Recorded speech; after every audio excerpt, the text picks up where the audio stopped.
네, 할렐루야.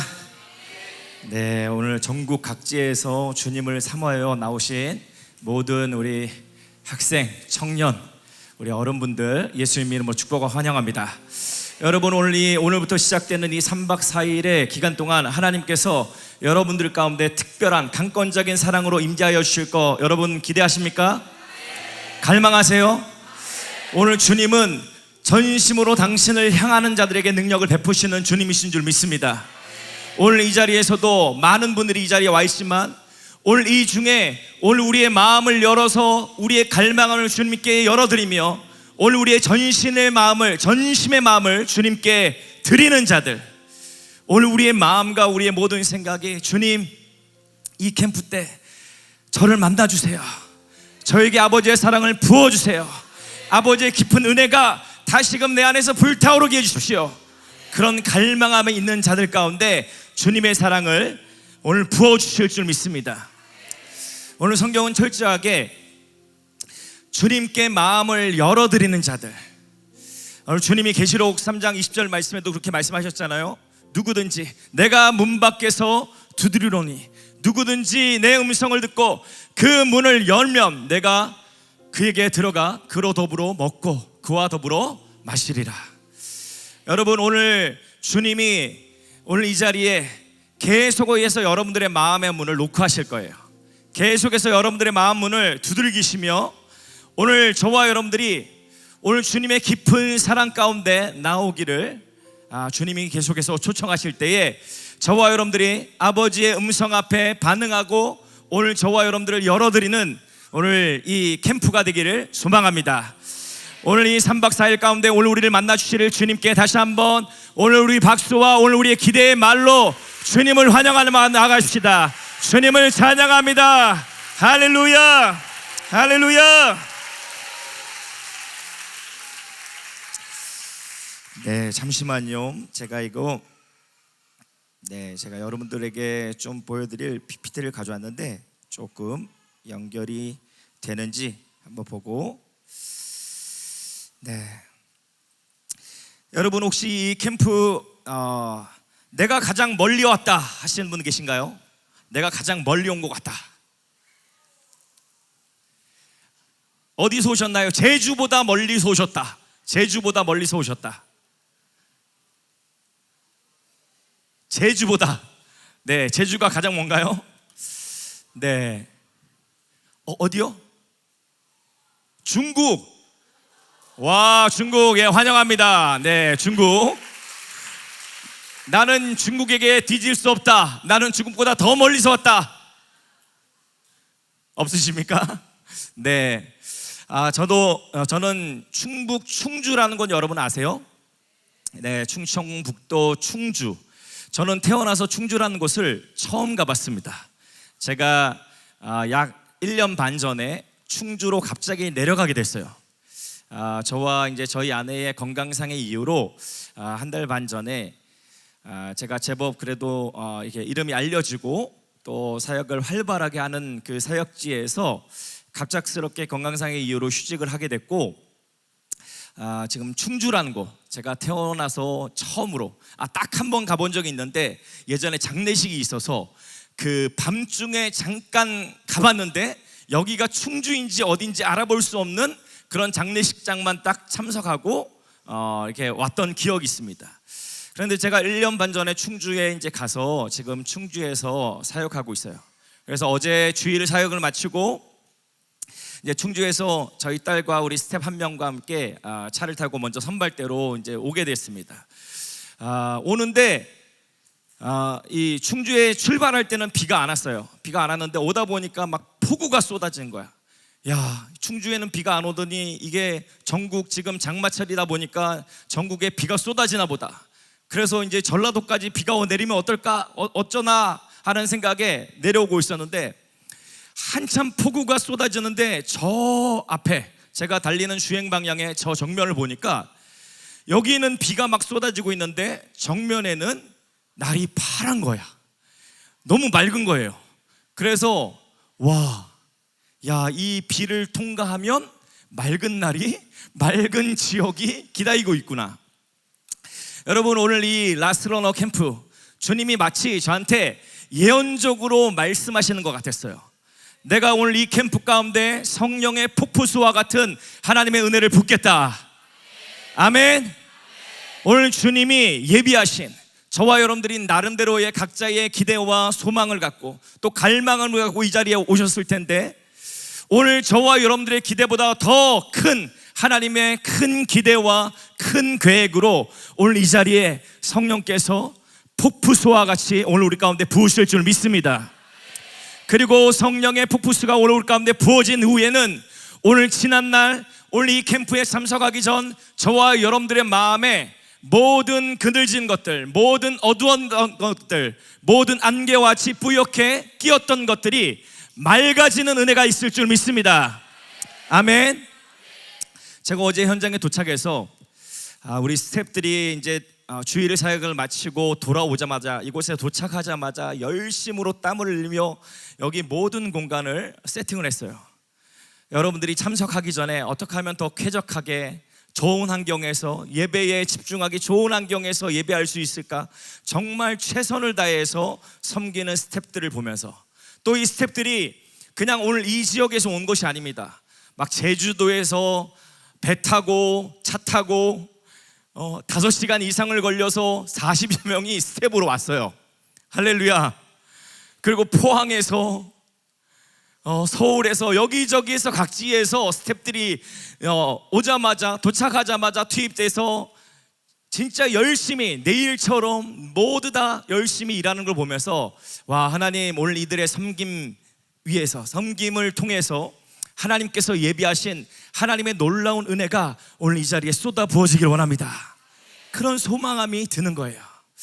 오늘부터 시작되는 이 시간부터 여러분 마치는 날까지 저와 여러분들의 마음을 주님께만 드리시기를 축복합니다.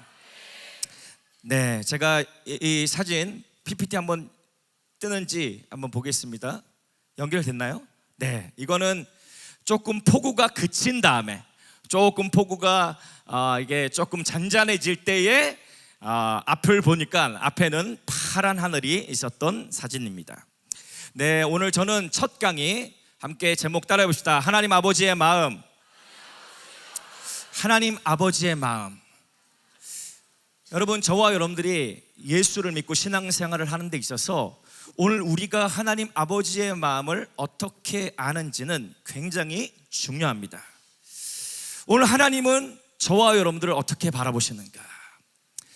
하나님, 오늘 우리를 향한 하나님의 마음이 어떠한지를 함께 오늘 이 첫 강의를 통해서 함께 살펴보기를 원합니다. 우리 말씀 함께 읽어볼까요?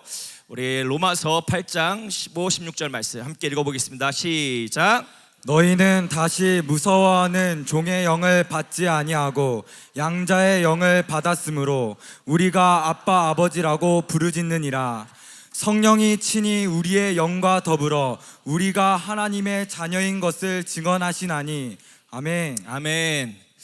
여러분, 저와 여러분들은 무서워하는 종의 영을 받지 않고 양자의 영을 받았다. 여러분, 예수님께서 저와 여러분들을 위해서 십자가에 못 박혀 죽으신 후에 부활하시고 하늘로 승천하셨습니다. 그 후에 내가 떠나는 것이 너희에게 유익이라고 말씀하셨어요. 여러분, 예수님께서 눈앞에 보이시고 함께 하시는 게 우리에게 유익 같은데, 예수님께서는 내가 떠나는 것이 너희에게 유익이라. 예수님께서 육신을 입고 이 땅에 계셨을 때는 물리적인 한계 안에 갇혀 계셨습니다. 예수님이 가시는 곳에서는 엄청난 기적의 역사가 일어났죠. 그죠? 가는 곳에 귀신 들린 자들이 귀신에서 자유케 되고, 병든 자들이 그 병에서 노임을 받고, 죽은 자까지도 살아나는 역사들이 막 일어났습니다.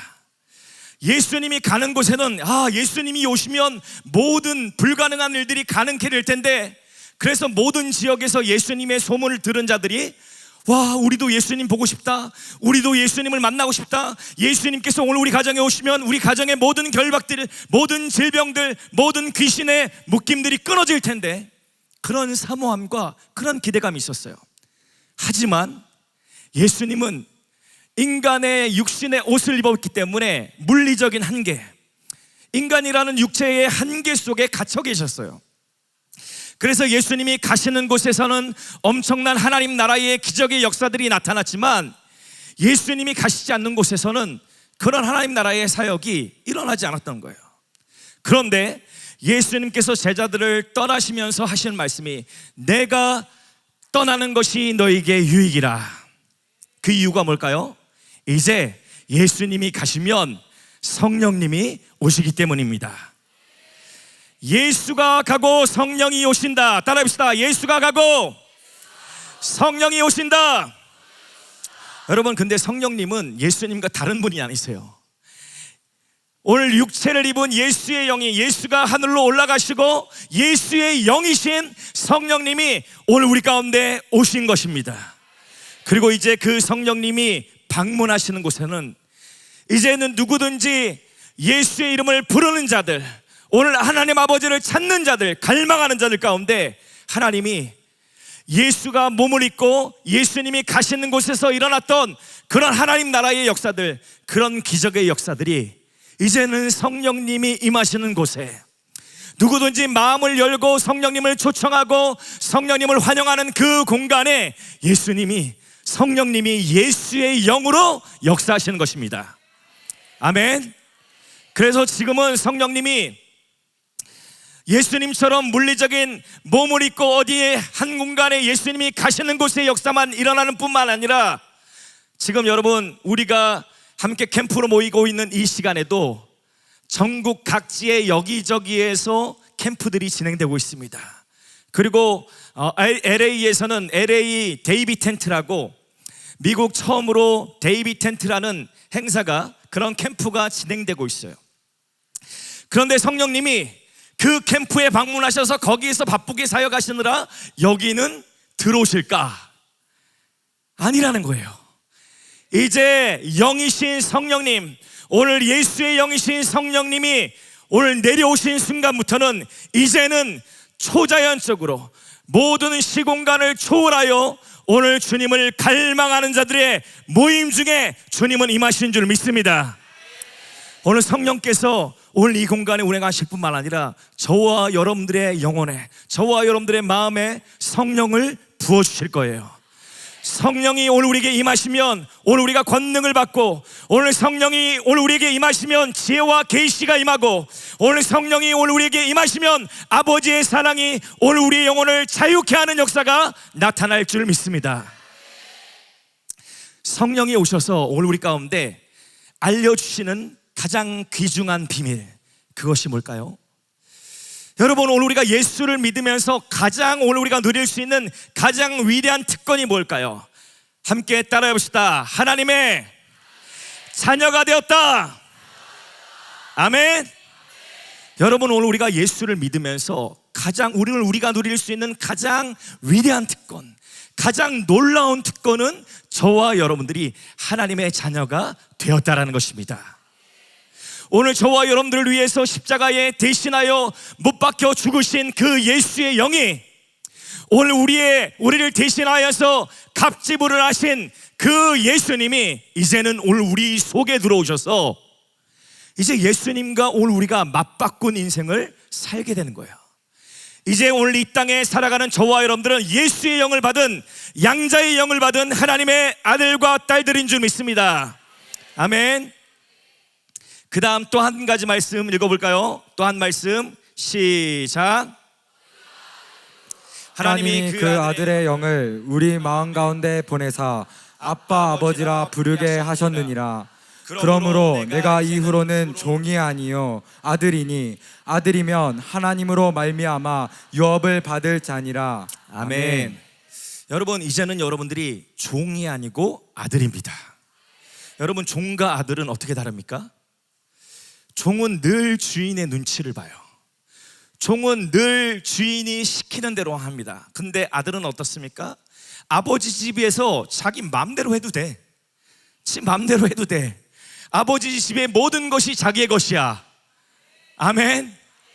여러분, 오늘 우리가 하나님의 자녀가 되었다는 것은 더 이상 그전에는 사단의 종노릇하며 사단에게 질질 끌려다니며 오늘 우리가 종노릇하며 사단이 시키는 대로만 끌려다녔던 인생에서 이제는 하나님의 자녀로서 하나님의 모든 것, 하나님이 지으신 모든 자연세계, 하나님이 지으신 모든 하나님의 크고 비밀한 일들을 온전히 누릴 수 있는 특권이 저와 여러분들에게 주어졌다라는 것입니다.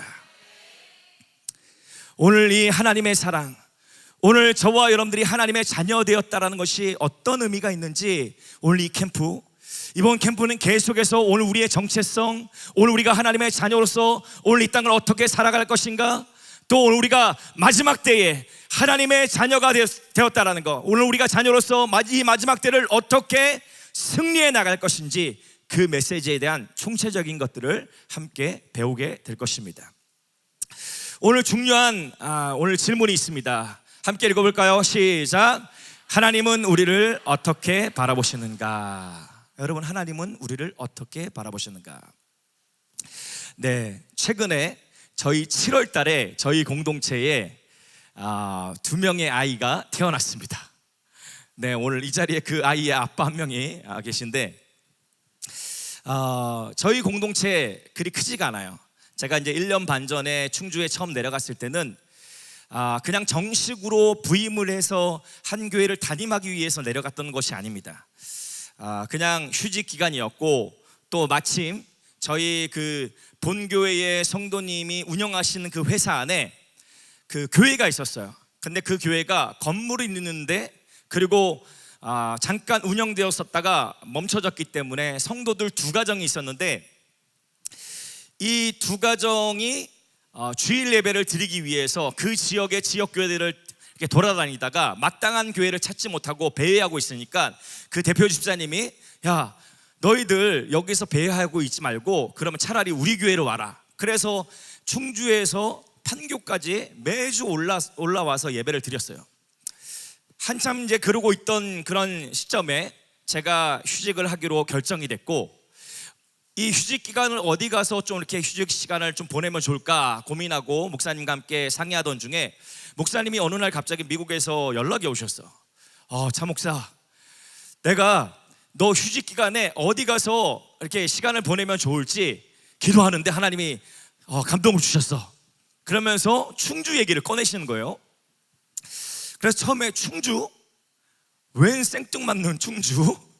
저는 나름대로 휴직 기간을 저 제주도의 하올람 근처에 가서 은혜를 누리면서 회복하면서 쉼도 가지고 평일날은 또 이렇게 아주 아름다운 자연을 또 돌아보면서 그렇게 회복하는 시간을 보내면 좋겠다. 아니면은 저 남해 쪽이나 우리 성민 목사님네나 지원 목사님 그 계신 곳, 아니면 완도라도 완도 우리 목포 신안 쪽에라도 아름다운 자연 환경에서 치유하면 좋겠다.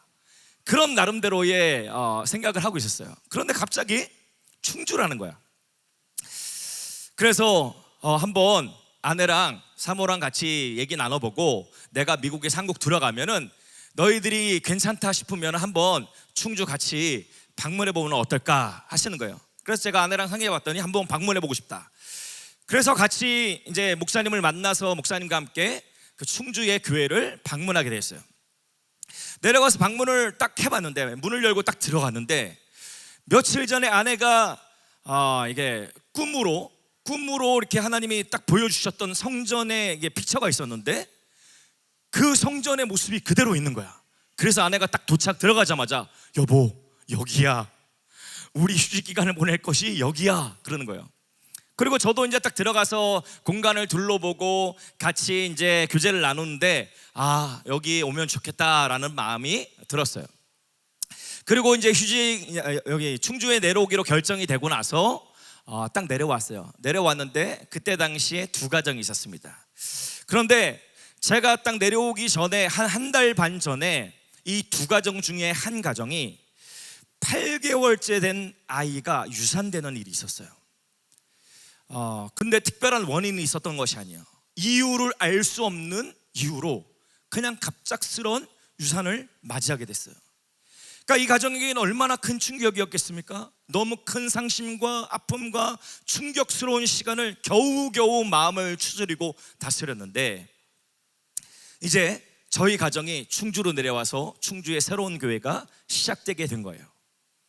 그렇게 이제 함께 해오던 여정 가운데 한 1년 정도 시간을 보내다가 제가 이제 휴직이 끝났다 그래서 이분들을 내려놓고 그냥 여러분 이제 우리 1년 동안 같이 주일날 예배 잘 드렸으니까 여러분 이제 다시 판교로 올라오고 싶시오 이렇게 할 수가 없잖아요. 그래서 목사님께 제가 그냥 이 충주에서 계속 예배를 드리면 좋겠습니다. 그래서 올해 이제 송구영신 예배, 작년 한 해를 마무리하고 올해를 시작하는 송구영신 예배 때 본교회로부터 파송을 받았어요. 파송을 받고 이제 개척 한 7개월 차 된 따끈따끈한 개척교회 목사입니다. 네, 여러분 저희 교회가 있는 위치가 풍경 한번 보여드릴게요. 잠깐. 여러분 일반적인 개척을 한다라고 생각하면은 그 개척 교회의 이미지가 대부분은 뭐 역세권, 그다음에 도시 중심가 사람들이 이제 주변에 활동을 할 수 있는 그런 지역, 그런 지역에서 오늘 우리가 개척을 하는데 저희 교회가 있는 곳은 그냥 산입니다. 산 골짜기 한 가운데 교회가 있어요. 그러니까 그 산골짜기 한가운데 아무에게도 방해받지 않는 회사 부지를 세운 거야. 그래서 전자제품을 검수하고 또 수리해서 다시 보내는 그런 작업들을 하는 회사인데 그런 회사인데 그 한가운데 그 회사 부지 중에 한 군데가 이 교회가 있는 거예요. 저희 교회에서 바로 마주보는 정면이 저렇게 생겼습니다. 네, 여러분 산길밖에 없죠. 산밖에 없죠. 저희 교회 2층에서 찍은 거예요. 교회 2층에서 내려다 보면은 맞은편에 산 보이는 건 산뿐이 없습니다. 처음에 제가 이 교회를 방문했을 때 저희 교회 두 지체 중에 한 지체가 한 형제가 그런 얘기를 하는 거예요. 목사님 여기 제가 한 내려온 지 2, 3년 정도 됐는데 제가 여기 있어 보니까 여기는 사람이 안 와요. 여기는 교회 사람이 올 수가 없어요. 목사님 이제 개척 막 이제 시작하셔야 되는데 하시는 시점에 제가 초치는 것 같아서 이런 말을 하기 좀 그렇지만 목사님 여기는 안 됩니다. 근데 제가 그 형제한테 그랬어요. 형제, 주님이 보내주시면 사람을 주님이 보내주시면 그냥 오게 돼 있어요. 사람은 주님이 보내주세요. 아멘. 그냥 교회를 물론 뭐 역세권에 사람들이 인접하기 좋은 곳에 방문하면 좋지만 그런 곳에 교회를 세우면 좋지만 그런 곳이 아니라도 생명이 있는 곳에 또 주님이 생명을 보내주시면 되는 거 아닙니까? 형제한테 그렇게 얘기했더니 금방 설득을 당했어. 네, 그렇죠. 목사님 말씀 맞습니다. 여러분 저희가 산속에 있고 두 가정밖에 없었고 그러던 가운데 그나마 한 생명이 태어나려고 그랬는데 이 생명이 그냥 갑자기 유산되는 이 아픔이 얼마나 큰 상실이 되었을까요? 지난 2, 3년간 나름 사명을 갖고 충주 땅에 먼저 내려왔던 지체들이에요. 이 지체들도 처음에 이 충주 땅에 내려왔을 때는 회사와 교회를 정말 일터와 교회가 함께 서로 상호 보완하는 일터 교회를 함께 세워보자 그런 꿈을 품고 내려왔었는데 중간에 교회에 문제가 생기고 교회가 와야 되고 그 다음에 이제 아기가 생겼는데 그래 오늘 교회는 없었지만 아기를 바라보면서 우리 가정이라도 행복하게 살자 그랬는데 8개월째 유산이 돼버렸어요. 그런데 최근에 이 아이가 또 다시 임신하게 된 이 아이가 최근에 딱 태어나면서 이 형제님이 그러는 거예요. 저한테 목사님 아기가 너무 이뻐요. 아기가 보면 볼수록 너무 이뻐요. 아기가 자고 먹고 싸고 어떨 때는 얼굴에 막 오줌을 튀기기도 하는데 그냥 아기만 보고 있는 게 왜 이렇게 이쁘고 왜 이렇게 막 가슴이 뭉클한지 모르겠어요. 그러면서 아기를 바라보고 있는 이 아기를 바라보니까 하나님이 우리를 어떻게 바라보시는지 조금 이해가 될 것 같아요. 여러분, 오늘 갓 태어난 생명을 바라볼 때에 그 부모님들은 이 감격을 오랫동안 간직합니다. 아니, 태어날 때 기쁨보다도 아이가 커가면 커갈수록 성장의 기쁨은 더 커요. 물론 이제 말을 안 들을 때는 진짜 이게 쥐어받고 싶고, 요즘은 막 죽이고 싶은 뭐 7살 뭐 이런 얘기도 있잖아요. 그런 마음도 막 순간순간 올라오죠. 하지만 그 존재 자체가 너무 이쁘잖아요. 그러면서 이 형제, 이 하나님의 마음을 알 것 같다. 저희 공동체는 이 생명들이 2명이 태어남으로써 저희가 이 산속에서 전도를 할 수 없지만 자동 배가가 되는 거예요. 그래서 저희 교회 지체들이 지금 딱 성인과 아이들이 딱 반반입니다.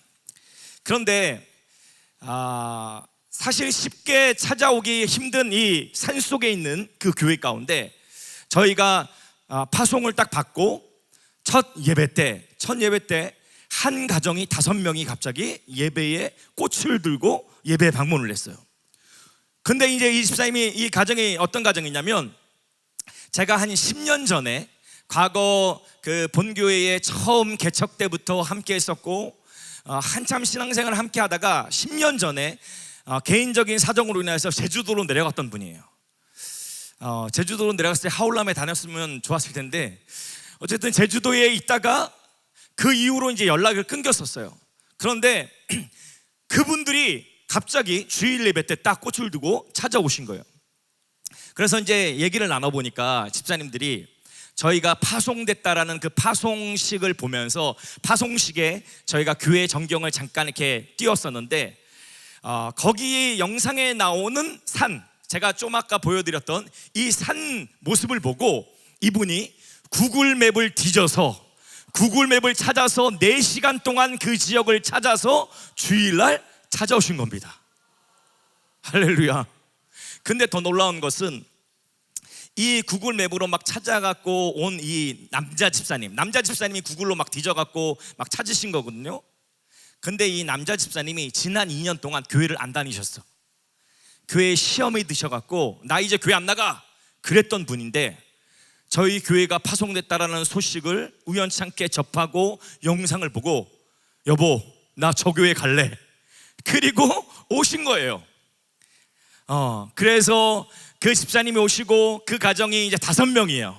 5명이다 보니까 우리 유스 아이들, 고등부 친구들, 그 다음에 초등학교 아이, 그리고 5명이 한꺼번에 오니까, 여러분 개척교회에 막 한 4-5명밖에 없었던 저희 가정 포함해서 10명이 안 됐던 그 불모지에 5명이 온다라는 것은 엄청난 일입니다. 아시죠? 신앙. 할렐루야. 근데 이제 이 집사님이 한 30년 가까이를 1급 자동차 그 정비사로 일했었어요. 그래서 제주도로 내려가기 전까지만 해도 이분이 자동차 정비 일을 하셨어. 굉장한 전문가였어요. 근데 이분이 정비 일을 하시다가 제주도로 내려가셨고, 또 제주도에서는 뭐 정비소를 할 수 없어서 이 일 저 일 하시다가 또 여러 가지 기술들을 배우고, 또 사정이 생겨서 내륙 지방으로 다시 올라오셔서 충주 옆에 음성이라는 곳에 터를 잡고 살고 계셨던 거야.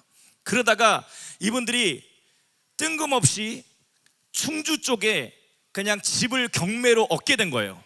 그러니까 나름대로 이제 그 집사님이 이 일 저 일 하시다가 농사일을 시작하셨는데, 농사일을 하다 보니까 농사를 좀 더 확장해야겠다 하셔서 땅을 알아보던 중에 집이 경매로 나오는데, 집 앞에 넓은 대지가 있는 집이 저렴하게 경매로 나와서 여기다, 그리고 그냥 경매로 사신 거야. 돈이 있어서 사신 건 아니고 뭐 이래저래 어쨌든 지원을 받고 투자하면 되겠다 그래서 사셨는데, 그래서 충주에 나름대로 그 주변의 교회를 함께 찾아볼까 하고 있던 차에 저희 교회가 충주로 파송을 받은 거예요. 그래서 이제 이 가정이 오게 되었습니다. 근데 이 집사님이 지난 세월 30년간 정비 공업을 한 계시다가, 이제 지난 세월 이것저것 일을 하시다가 만난 직업이 농사였어. 농사. 근데 이제 이 농사일이 만만치가 않잖아요. 근데 집사님이 그러시는 거예요. 목사님, 제가 이 일 저 일 해보는데 농사만큼 정직한 일이 없습니다. 농사만큼 정직한 일이 없다라는 거예요. 왜냐하면 농사는 농부의 발걸음을 따라 자라더라. 이 말은 뭐냐면 농부가 일한 만큼 수확을 거둘 수가 있다. 농부가 얼마만큼 이 열매들 밭과 논에 가서 얼마만큼 그 농작물들을 돌보냐에 따라서 그 한 해의 수확이 이게 판가름이 난다라는 겁니다. 근데 집사님과 얘기를 나누다 보니까 농사일에서 집사님 어떤 게 가장 힘듭니까? 뭐 얘기를 나누던 중에 나름대로 힘든 부분을 이게 듣다 보니까 이게 제일 힘든구나 라는 게 캐치된 부분이 있었어요. 그게 뭐냐면 농사를 지을 때 뭐 밭도 기경하고 뭐 돌도 골라내고 뭐 가시덤굴도 다 해치고 막 이런 작업을 하잖아요. 그런데 농사할 때 가장 피곤하고 또 가장 중요한 부분이 잡초를 제거하는 거예요. 잡초. 특별히 이제 논에 벼농사를 지을 때 벼가 자랄 때 여러분 피라고 아세요? 피라고 아십니까? 우리 시골 농사하시는 분들은 아실 텐데 저도 어린 시절 시골에 살았기 때문에 부모님들 농사 지을 때 한 번씩 따라가 보면 피가 있었어요. 피가 뭐냐면 이 그 논잡초라고 말해요. 논잡초. 근데 여러분 왼쪽 게 벼입니다. 그리고 오른쪽 게 피예요.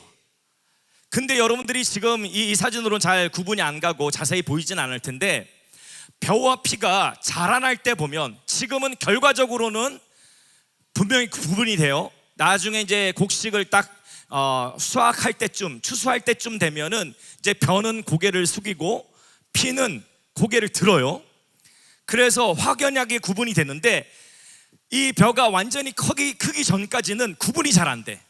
이게 벼인지 이게 피인지 이게 논잡초인지 이게 진짜인지 잘 구분이 안 돼. 그래서 요즘은 이게 농약을 뿌립니다. 이 잡초를 제거하는, 잡초만 죽게 하는 잡초 제거제를 뿌려요. 그런데 그것도 타이밍이 있어.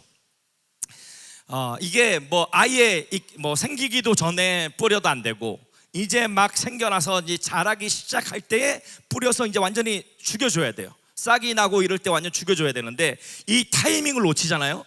타이밍 잠깐 놓치면 이게 그냥 쑥쑥 자라버려. 이게 벼에게 가야 될 모든 영양분들이 다 이 피가 다 뺏어가 버리는 거야. 그래서 이제 벼가 잘 자라서 맛있는 곡식을 열매를 이렇게 내야 되는데 그 모든 영양분을 다 빨아가 버리니까 맛없는 곡식이 나게 되는 거예요. 그러니까 이게 농부들은 그냥 필사적으로 이 잡초를, 이 피를 다 제거해야 되는 거죠. 피가 다 자라기 전에 이 제거제를 다 뿌려서 아예 없애든지 아니면은 이게 피가 좀 자란 다음에 발견하잖아요. 그러면 이제는 수가 없어. 다 일일이 뽑아야 돼, 손으로. 그런데 여러분 광활한 대지에 막 논에 벼들이 엄청 많이 있는데 거기에 막 몇천 평 되는 그곳에 잡초를 일일이 더운 날 뽑는다고 생각해 보십시오. 이게 농사도 철이 있잖아요. 가장 이제 뭐 봄철에 이게 모내기를 하고 씨를 심고 그 다음에 이게 자라고 피가 어느 정도 잡초를 제거할 그 시점이 언제냐? 요즘 같은 시즌이에요. 가장 더울 때, 가장 밭에 논에 나가기 힘들 때 언제든 나가든 뭐 새벽이든 낮이든 나가서 무조건 그 잡초를 제거해야 돼요. 여러분 성경에도 이 농부의 비슷한 이야기가 나옵니다. 오늘 우리가 잘 알듯이 마태복음 13장에 보면은 씨 뿌리는 자의 비유가 나와요. 근데 거기에 보면 네 가지 밭이 나오죠. 오늘 이 네 가지 밭은 우리의 마음밭을 의미합니다. 이 마음밭에 오늘 하나님이 씨를 뿌립니다. 말씀의 씨를 뿌리는데 그 밭의 상태에 따라서 그 씨가 뭐 이렇게 그냥 사라져 버리든지 태워져 버리든지 아니면 그 씨가 자라나지 않고 전혀 효과가 없든지 아니면 그 씨가 무성하게 자라나서 열매를 맺든지 판가름이 나는 거예요. 밭의 상태에 따라서. 근데 씨 뿌리는 자의 비유가 나오고 그 후에 보면은 가라지의 비유가 나와요. 가라지 비유. 마치 씨 뿌리는 자의 비유와 동일한 선상에서 말하는 것 같은데 다른 비유를 드십니다. 근데 그 가라지 비유에 보면은 이런 말이 있어요. 마태복음 13장 25절 말씀에 사람들이 잘 때에 그 원수가 와서 곡식 가운데 가라지를 덧뿌리고 갔더니. 여러분, 이스라엘에서도 이스라엘은 이게 밀농사를 합니다. 보리, 밀. 그래서 밀밭들이 굉장히 많아요. 밀밭들이 많은데 이 밀밭을 이게 남의 밀밭을 한 번씩 원수들, 앙심을 품은 원수들이 와서 그 밀밭에 밤에 몰래 와서 가라지 씨앗을 뿌립니다. 그래서 이걸 독보리라 그래요. 그러니까 밀보리밭에 독보리 씨앗을 뿌리는 거예요. 덧뿌리는 거예요. 근데 이제 이 농부들은 밀보리를 뿌려놨으니까 밀보리가 잘 자라겠지 생각하고 있는데, 이게 밀이 자라나는 것들을 보다 보니까 어느 순간 밀보리가 아닌 다른 종류의 보리가 자라나는 거야. 근데 밀보리보다 더 크고 힘있고 무성하게 막 자라나는 거예요. 그게 독보리, 성경이 말하는 가라지입니다. 가라지. 이 가라지는 벼와 비슷하게 자라나기 전까지 그냥 조금만 줄기를 내고 자랄 때까지만 해도 너무 흡사해요. 밀보리랑 독보리가 너무 비슷한 모습입니다. 그런데 나중에 어느 정도 자라나가고 완전한 모양을 갖췄을 때 이걸 보면은 이미 이 독보리를 뽑아내긴 어려워요. 왜요? 이 독보리의 뿌리가 다 엉켜져 갖고, 다 엉켜서 이걸 뽑아냈다가는 그냥 밀보리까지도 다 뽑히는 그런 상황인 거야. 그러니까 주님이 이 말씀에서 괜히 알곡을 가라지를 뽑다가 알곡까지 뽑을 수 있어. 그러니까 그냥 냅둬. 그리고 나중에 추수의 때에 다 뽑아내서 가라지들은 다 그냥 불로 태워. 어쩔 수가 없어. 독보리가 뿌려진 그 밭에는 이 독보리를 발견했다 그래서 뽑아낼 수가 없는 거예요. 나중에 수확의 때에 다 뽑아낸 다음에, 다 베어낸 다음에 거기에서 독보리와 밀보리를 구분하여서 독보리는 불에 태워버리는 거야. 근데 그 자라는 동안 이미 영양분은 많이 빼앗겼어요. 근데 그래도 어쩔 수 없는 거야. 그래서 주님이 이 가라지 뽑다가 알곡까지 뽑을까 염려한다. 그러니까 그냥 놔둬라 라고 말씀하십니다. 그런데 이 마태복음 13장 25절 말씀을 다시 한번 보면, 사람들이 잘 때에 그 원수가 와서 곡식 가운데 가라지를 덧뿌렸다. 여러분, 저와 여러분들이 영적인 무방비 상태로 있을 때, 저와 여러분들이 깨어있지 못할 때 원수는 끊임없이 오늘 우리의 마음에 가라지를 뿌리고 갑니다. 여러분, 오늘 우리가 매년 캠프에 와서 주님 앞에 예배하고 나름대로 은혜 받았습니다. 하나님 나에게 은혜 주셔서 감사합니다. 이 은혜로 한 1년을 살아갈 수 있겠군요. 그리고 하나님의 은혜에 감사하면서 돌아갑니다. 근데 돌아간 지 몇 달이 안 돼서 또 오늘 우리의 마음이 은혜 받았을 때의 마음이 아닌 거야. 점점 냉랭해지고, 하나님이 나를 사랑하신 게 맞나? 나는 제대로 사는 게 맞나? 여러 가지 의심과 그런 질문들이 계속 드는 거야. 그래서 지금도 원수는 계속해서 저와 여러분들 안에 살며시 와서, 오늘 우리가 무방비 상태로 있을 때, 오늘 우리가 그냥 깨어있지 못할 때에 쓱 가라지를 뿌리고 갑니다. 여러분들이 아마 이 라스트런으로 올 때도 여러분들의 마음속에 원수가 이런 가라지를 뿌릴 거예요. 라스트런으로 캠프 간다고 하나님이 너를 만나 주실 것 같냐? 여러분들의 마음에, 생각에 살며시, 너 몇 년째 가봤잖아. 너 몇 년 가봤잖아. 근데 너 여전히 그대로잖아. 너 변했어? 아니잖아. 그때 반짝이었잖아. 너는 이번에도 안 변해. 이게 원수가 계속해서 오늘 우리 안에 가라지를 뿌려대므로 오늘 우리의 마음이 하나님 안에서 믿음으로 반응하지 못하게 한다는 거예요. 사단은 어떤 일을 하냐? 창세기 3장 1절 말씀에 오늘 하와를 향해서 이렇게 말하죠. 그런데 뱀은 여호와 하나님이 지으신 들짐승 중에 가장 강교한 자니라. 뱀이 여자에게 물어 이르되 하나님이 참으로 너희에게 동산 모든 나무의 열매를 먹지 말라 하시더냐? 하나님이, 이게 질문이 잘못된 질문이 아닌 것 같아요. 야, 하나님이 정녕 모든 나무의 실과 모든 열매를 먹지 말라고 하더냐? 그냥 정당한 질문을 하는 것 같지만 하나님에 대한 의심의 가라지를 뿌리는 거예요. 사단은 오늘 저와 여러분들의 생각에 가라지를 뿌려야 됩니다. 그리고 그 생각 계속 맴돌다가 우리의 마음이 어렵게 만들어요. 요한복음 13장에서도 가룟 유다가 예수님을 배반하기 전에 가룟 유다에게 사단이 와서 가룟 유다의 마음에 예수를 팔려는 생각을 넣었더라. 여러분, 마귀는 와서 우리 안에 예수님에 대한 부정, 예수님에 대한 불신, 예수님에 대한 잘못된 거짓된 거짓말로 오늘 우리 안에 가라지를 뿌려댄다라는 거예요. 오늘 원수가 저와 여러분들에게 뿌려놓은 모든 가라지들이 성령의 불로 태워지기를 축복합니다. 아멘. 사단이 오늘 우리에게 뿌리는 사단의 가라지, 따라해봅시다. 사단은 거짓말쟁이다. 다시 한번 따라해봅시다. 사단은 거짓의 아비다. 여러분, 사단은 거짓의 아비예요. 거짓말 자체예요. 거짓말의 근원입니다. 여러분, 하나님은 생명의 근원이십니다. 믿으십니까? 근데 사단은 거짓말의 근원이에요. 사단이 오늘 우리 안에서 뿌리는 여러 가지 몇 가지 가라지들이 있어요. 첫 번째는 편견과 불신입니다. 오늘 우리 안에 편견을 통해서 오해를 낳게 만들고 결국에는 불신하게 만들어요. 오늘 우리 안에 계속해서 편견의 생각을 갖게 만들어.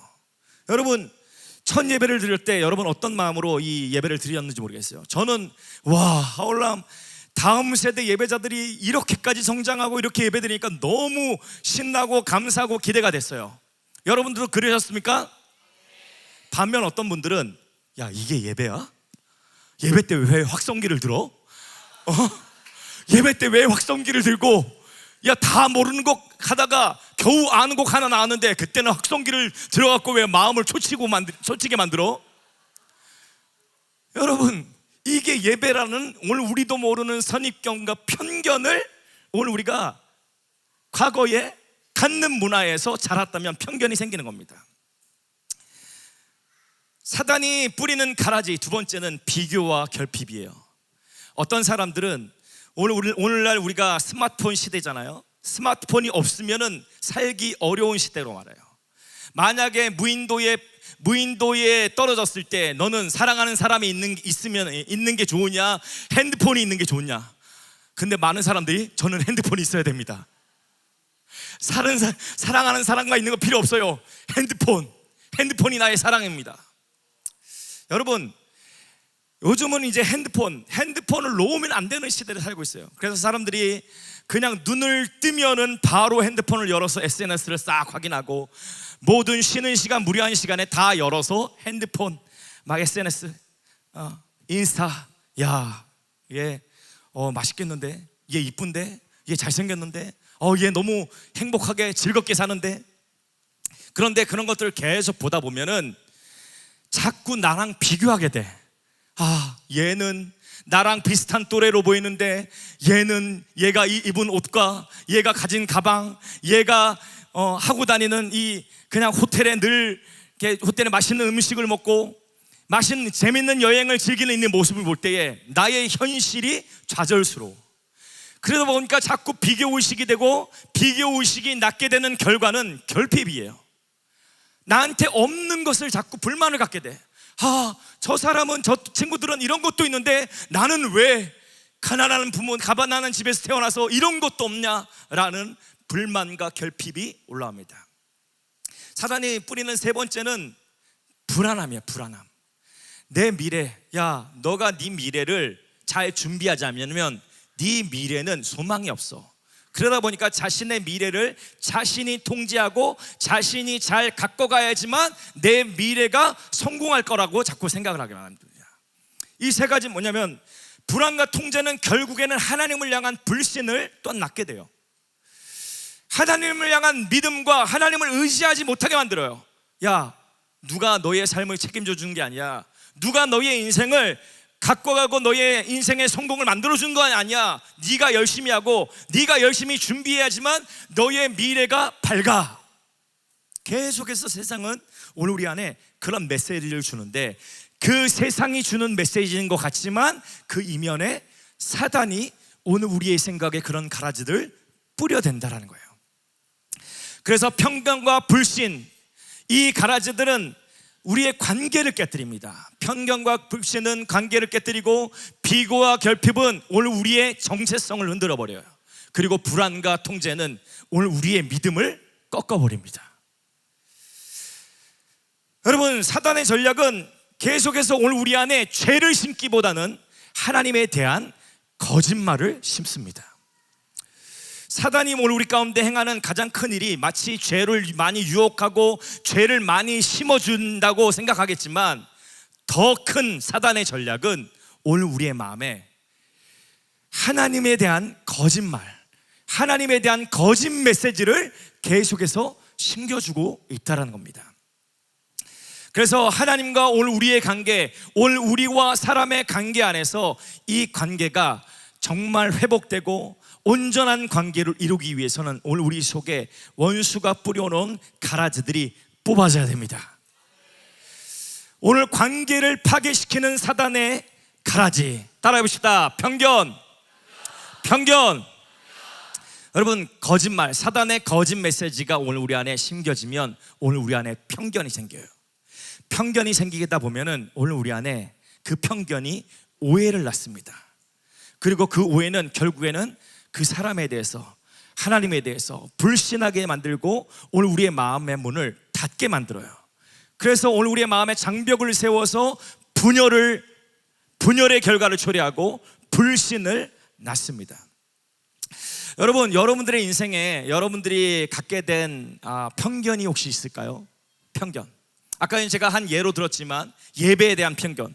나는 어릴 때부터 진짜 거룩하고 조용하고 경건한 예배를 드려왔던 그런 사람들은 오늘 이 자리에 와서 예배를 막 들고 뛰고 막 확성기로 찬양하고 이런 것들이 여러분들에게 문화 충격으로 와.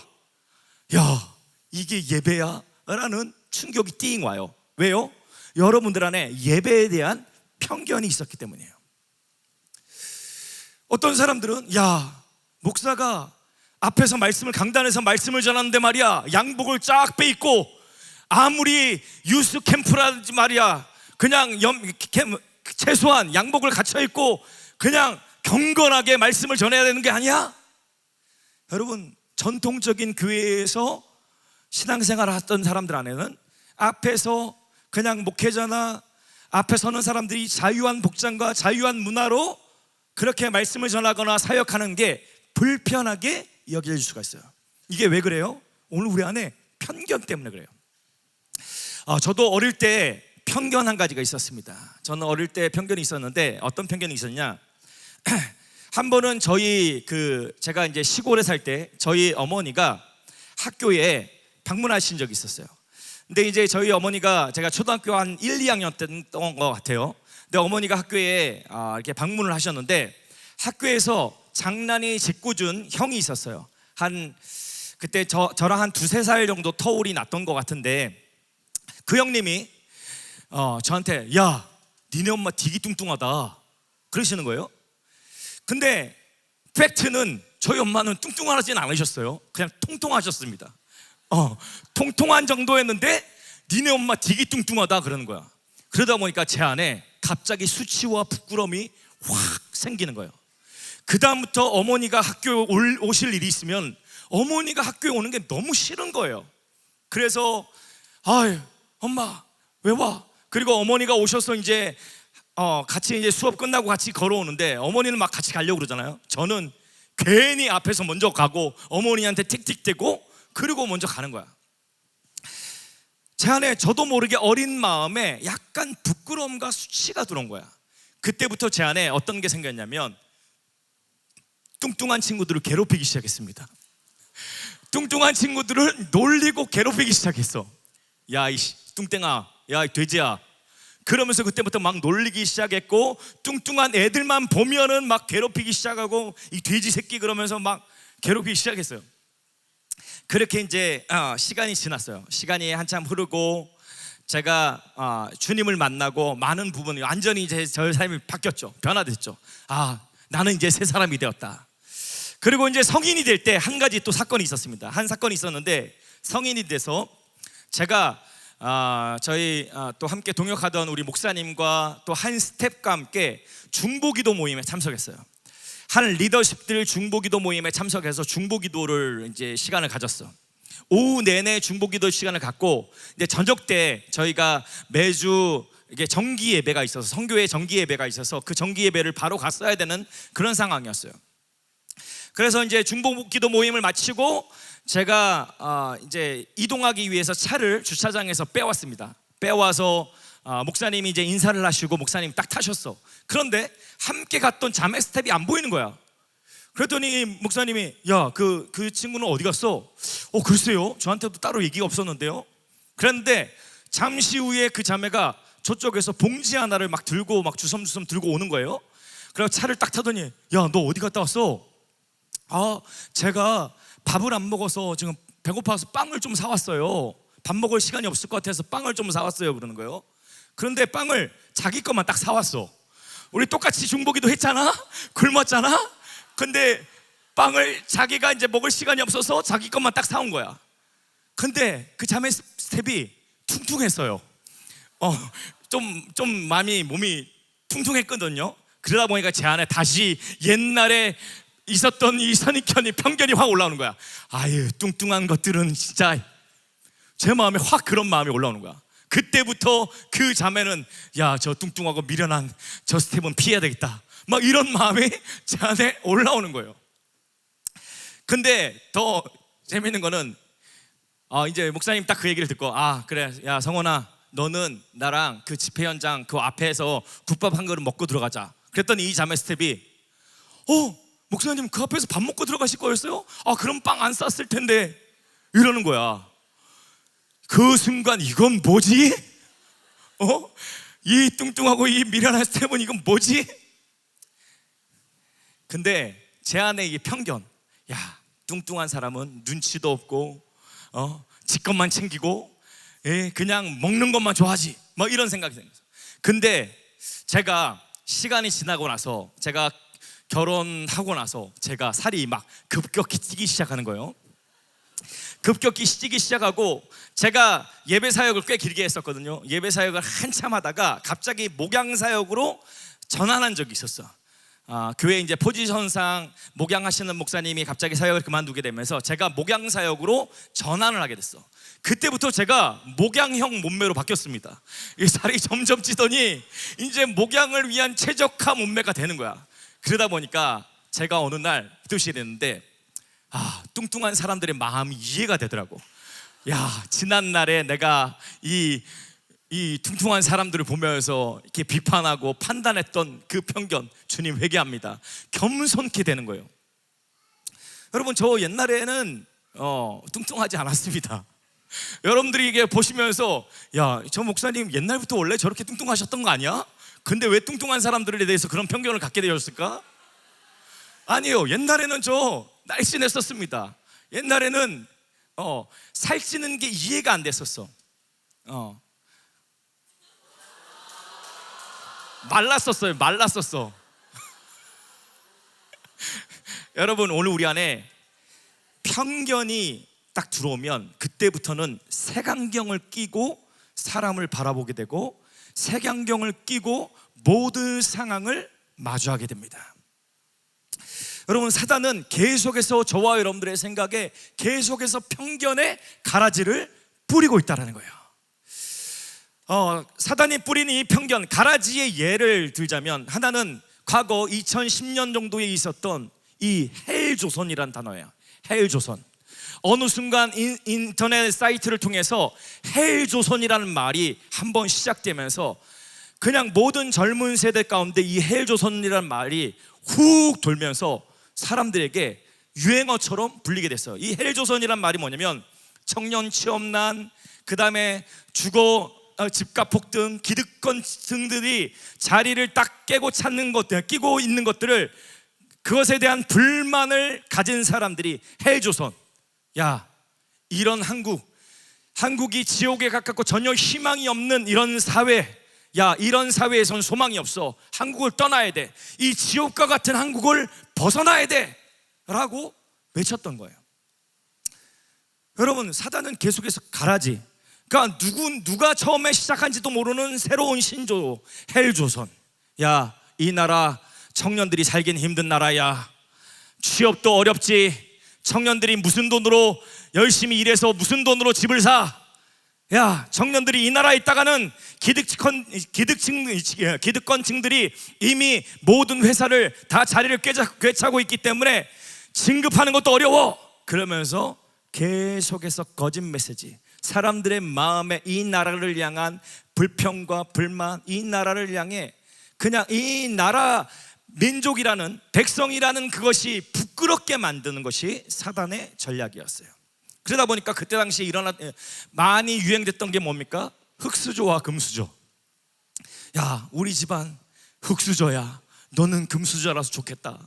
너는 금수저에 태어나서 좋겠다. 여러분, 이게 진리입니까? 진리입니까? 네, 진리가 아닌 것입니다. 여러분, 오늘 이 헬조선이라는 말을 통해서 이 나라를 대적하게 만들고 이 나라에 사는 것이 마치 지옥과 같이 생각하게 만들고, 더 나아가서는 나의 존재 자체를 부정하는 메시지가 사단의 가라지라는 거예요. 이런 메시지가 심겨지면 나는 흙수저이기 때문에 내 인생에, 내 미래에는 소망이 없어. 야, 너는 금수저라서 너의 미래는 앞으로 창창하겠다라는 거짓 메시지가 오늘 우리 안에 그냥 완전히 장착이 되어버렸다는 거예요. 여러분, 저와 여러분들은 흙수저도 금수저도 아닌 다이아수저인 줄 믿습니다. 아멘. 다이아수저. 왜 다이아수저냐? 오늘 하나님의 자녀들, 하나님을 믿는 하나님의 백성들은 다이아수저예요. 아멘. 우리의 육신의 출신 성분과 상관없이 저와 여러분들은 대박을 누릴 자들입니다. 아멘. 저와 여러분들이 예수를 믿는다라는 거, 하나님의 자녀가 되었다라는 것은 오늘 우리는 다이아 수저로 새롭게 태어났다라는 것을 말합니다. 한참 이 헬조선이라는 문화와 이 메시지가 한국에 막 뿌려지고 있을 때에 주님은 대한민국 안에서는 헬조선, 이 지옥과 같은 한국을 떠나야 돼 라는 메시지가 막 퍼지고 있을 때, 하나님은 이 작은 대한민국, 전 세계에서 32도 안에도 들지 못하는 이 대한민국을 전 세계에 주님 엄청난 영향력을 나타내고 계셨어요. 2012년도 유튜브를 통해서 K-팝 열풍이 전 세계에 불기 시작했습니다. 아니, 이전부터 K-드라마가 먼저 90년대 후반부터 2000년도 초반에 이 전 세계로 확산되고 있었어요. 그래서 옛날에 가을연가라는 드라마가 있었어요. 배용준 씨라고. 그 배용준 씨가 가을연가 한 방으로 그 연사마가 되셔갖고 평생 벌을 돈을 그때 다 버셨어. 그만큼 이 한류 열풍이 불기 시작했습니다. 그리고 2012년도 유튜브를 통해서 유튜브라는 매개체가 막 활성화되면서 처음에 싸이의 강남 스타일이 전 세계의 해외에 강타가 됐어요. 그러면서 점점 알려진 이 K-팝 열풍이 최근에, 여러분, 이번에 2026년도 북중미 월드컵 얘기하면 굉장히 실망스럽죠. 네. 여러분, 특별히 2002년도 월드컵 한국이 전 세계 월드컵 4강 신화를 이뤘다라는 그 시절을 경험했던 분들은 더더욱 월드컵에 대한 기대가 있었을 거예요. 그런데 이 32강에도 들지 못하면서 엄청난 불만과 이 감독을 향한 욕설이 막 터져 나왔어요. 그런데 그 모든 욕설과 실망도 잠시 잠깐, 이 월드컵 안에서 한국의 위상을 드러내는 장면이 있었습니다. 그것이 뭔지 아세요? 바로 처음에 개막식 때 북중미 월드컵 개막식 이재, K-팝 데몬 헌터스를 부른 우리 이재 양이 이 개막식에서 개막식 첫 공연을 선보였어요.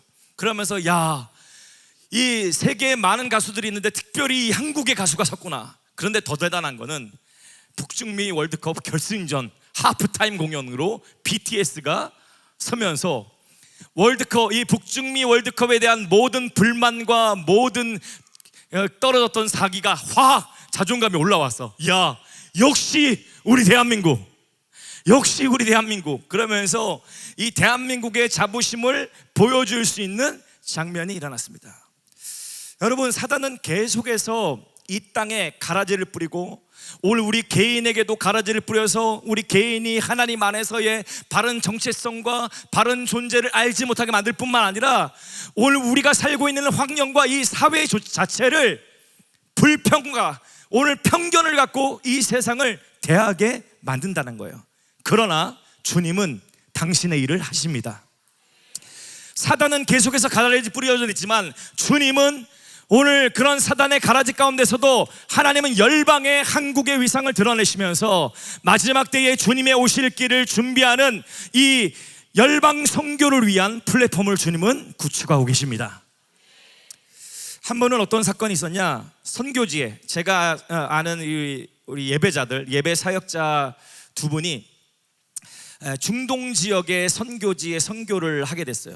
그곳에 가서 함께 중동의 그곳에 있는 선교사님들과 함께 지역을 돌면서 예배 순회 사역을 하는 거예요. 예배 순회 사역을 하고 그 지역에 복음을 증거하는데 어느 날 이제 국경 지역을 넘어가는 그런 시간이 있었어요. 국경 지역을 딱 넘어가는 그 시점에 이제 그 검문소에 붙잡히게 된 거예요. 검문소에서 갑자기 이제 차를 세우고 검문을 하는데 그때 하필 차 트렁크에는 성경책을 엄청 몇십 권이 들은 성경책을 이렇게 성경책을 담은 가방이 있었어요. 근데 이제 중동 지역에서 검문소에서 그 성경이 발각되는 순간 어떤 일이 일어날지 모르는 거야. 성경이 발각되면은 바로 그 지역에서 추방을 된다든지 모든 성경을 빼앗길 뿐만 아니라 그 현지에서 선교하고 있는 선교사님들 명단까지도 다 알게 되면서 완전히 그냥 다 이 기독교 복음 전파가 어렵게 될 수 있는 그런 그냥 위기의 순간이었어요. 그래서 이 선교사님과 함께 간 이 일행들이 속으로 기도하고 있었어. 하나님 도와주세요. 하나님 보호해 주십시오. 그러는데 이 그 무장을 한 이 군인들이 검문을 하다가 갑자기 물어보는 거예요. 너희들 어디서 왔냐? 그랬더니 한국에 와서 왔다. 야, 그러면은 저 노스 코리아냐 사우스 코리아냐? 사우스 코리아다. 야, 그럼 니네들 혹시 대장금 아니야? 대장금? 대장금? 오, 대장금 안다. 대장금 받고 봤을 뿐만 아니라 야, 대장금 포스터가 우리 차에 있어. 그리고 보여줬더니 갑자기 군인들이 야, 대장금이다. 그리고 이제 모든 군인들이 순간 다 몰려드는 거야. 그러더니 야, 이 형애 이쁘냐? 야, 대장금 너 직접 본 적 있어? 막 이런 관심, 막 궁금증을 막 질문을 하더니 야, 그래, 니네들 나라 드라마 너무 잘 보고 있다. 니네들 잘 가라. 여행 잘해라. 그리고 무사 통과. 여러분, 한국의 위상을 주님이 전 세대 가운데 어느 때부터 K-팝, K-드라마, K-푸드가 전 세계를 강타하면서 하나님이 하신 일이 뭘까요?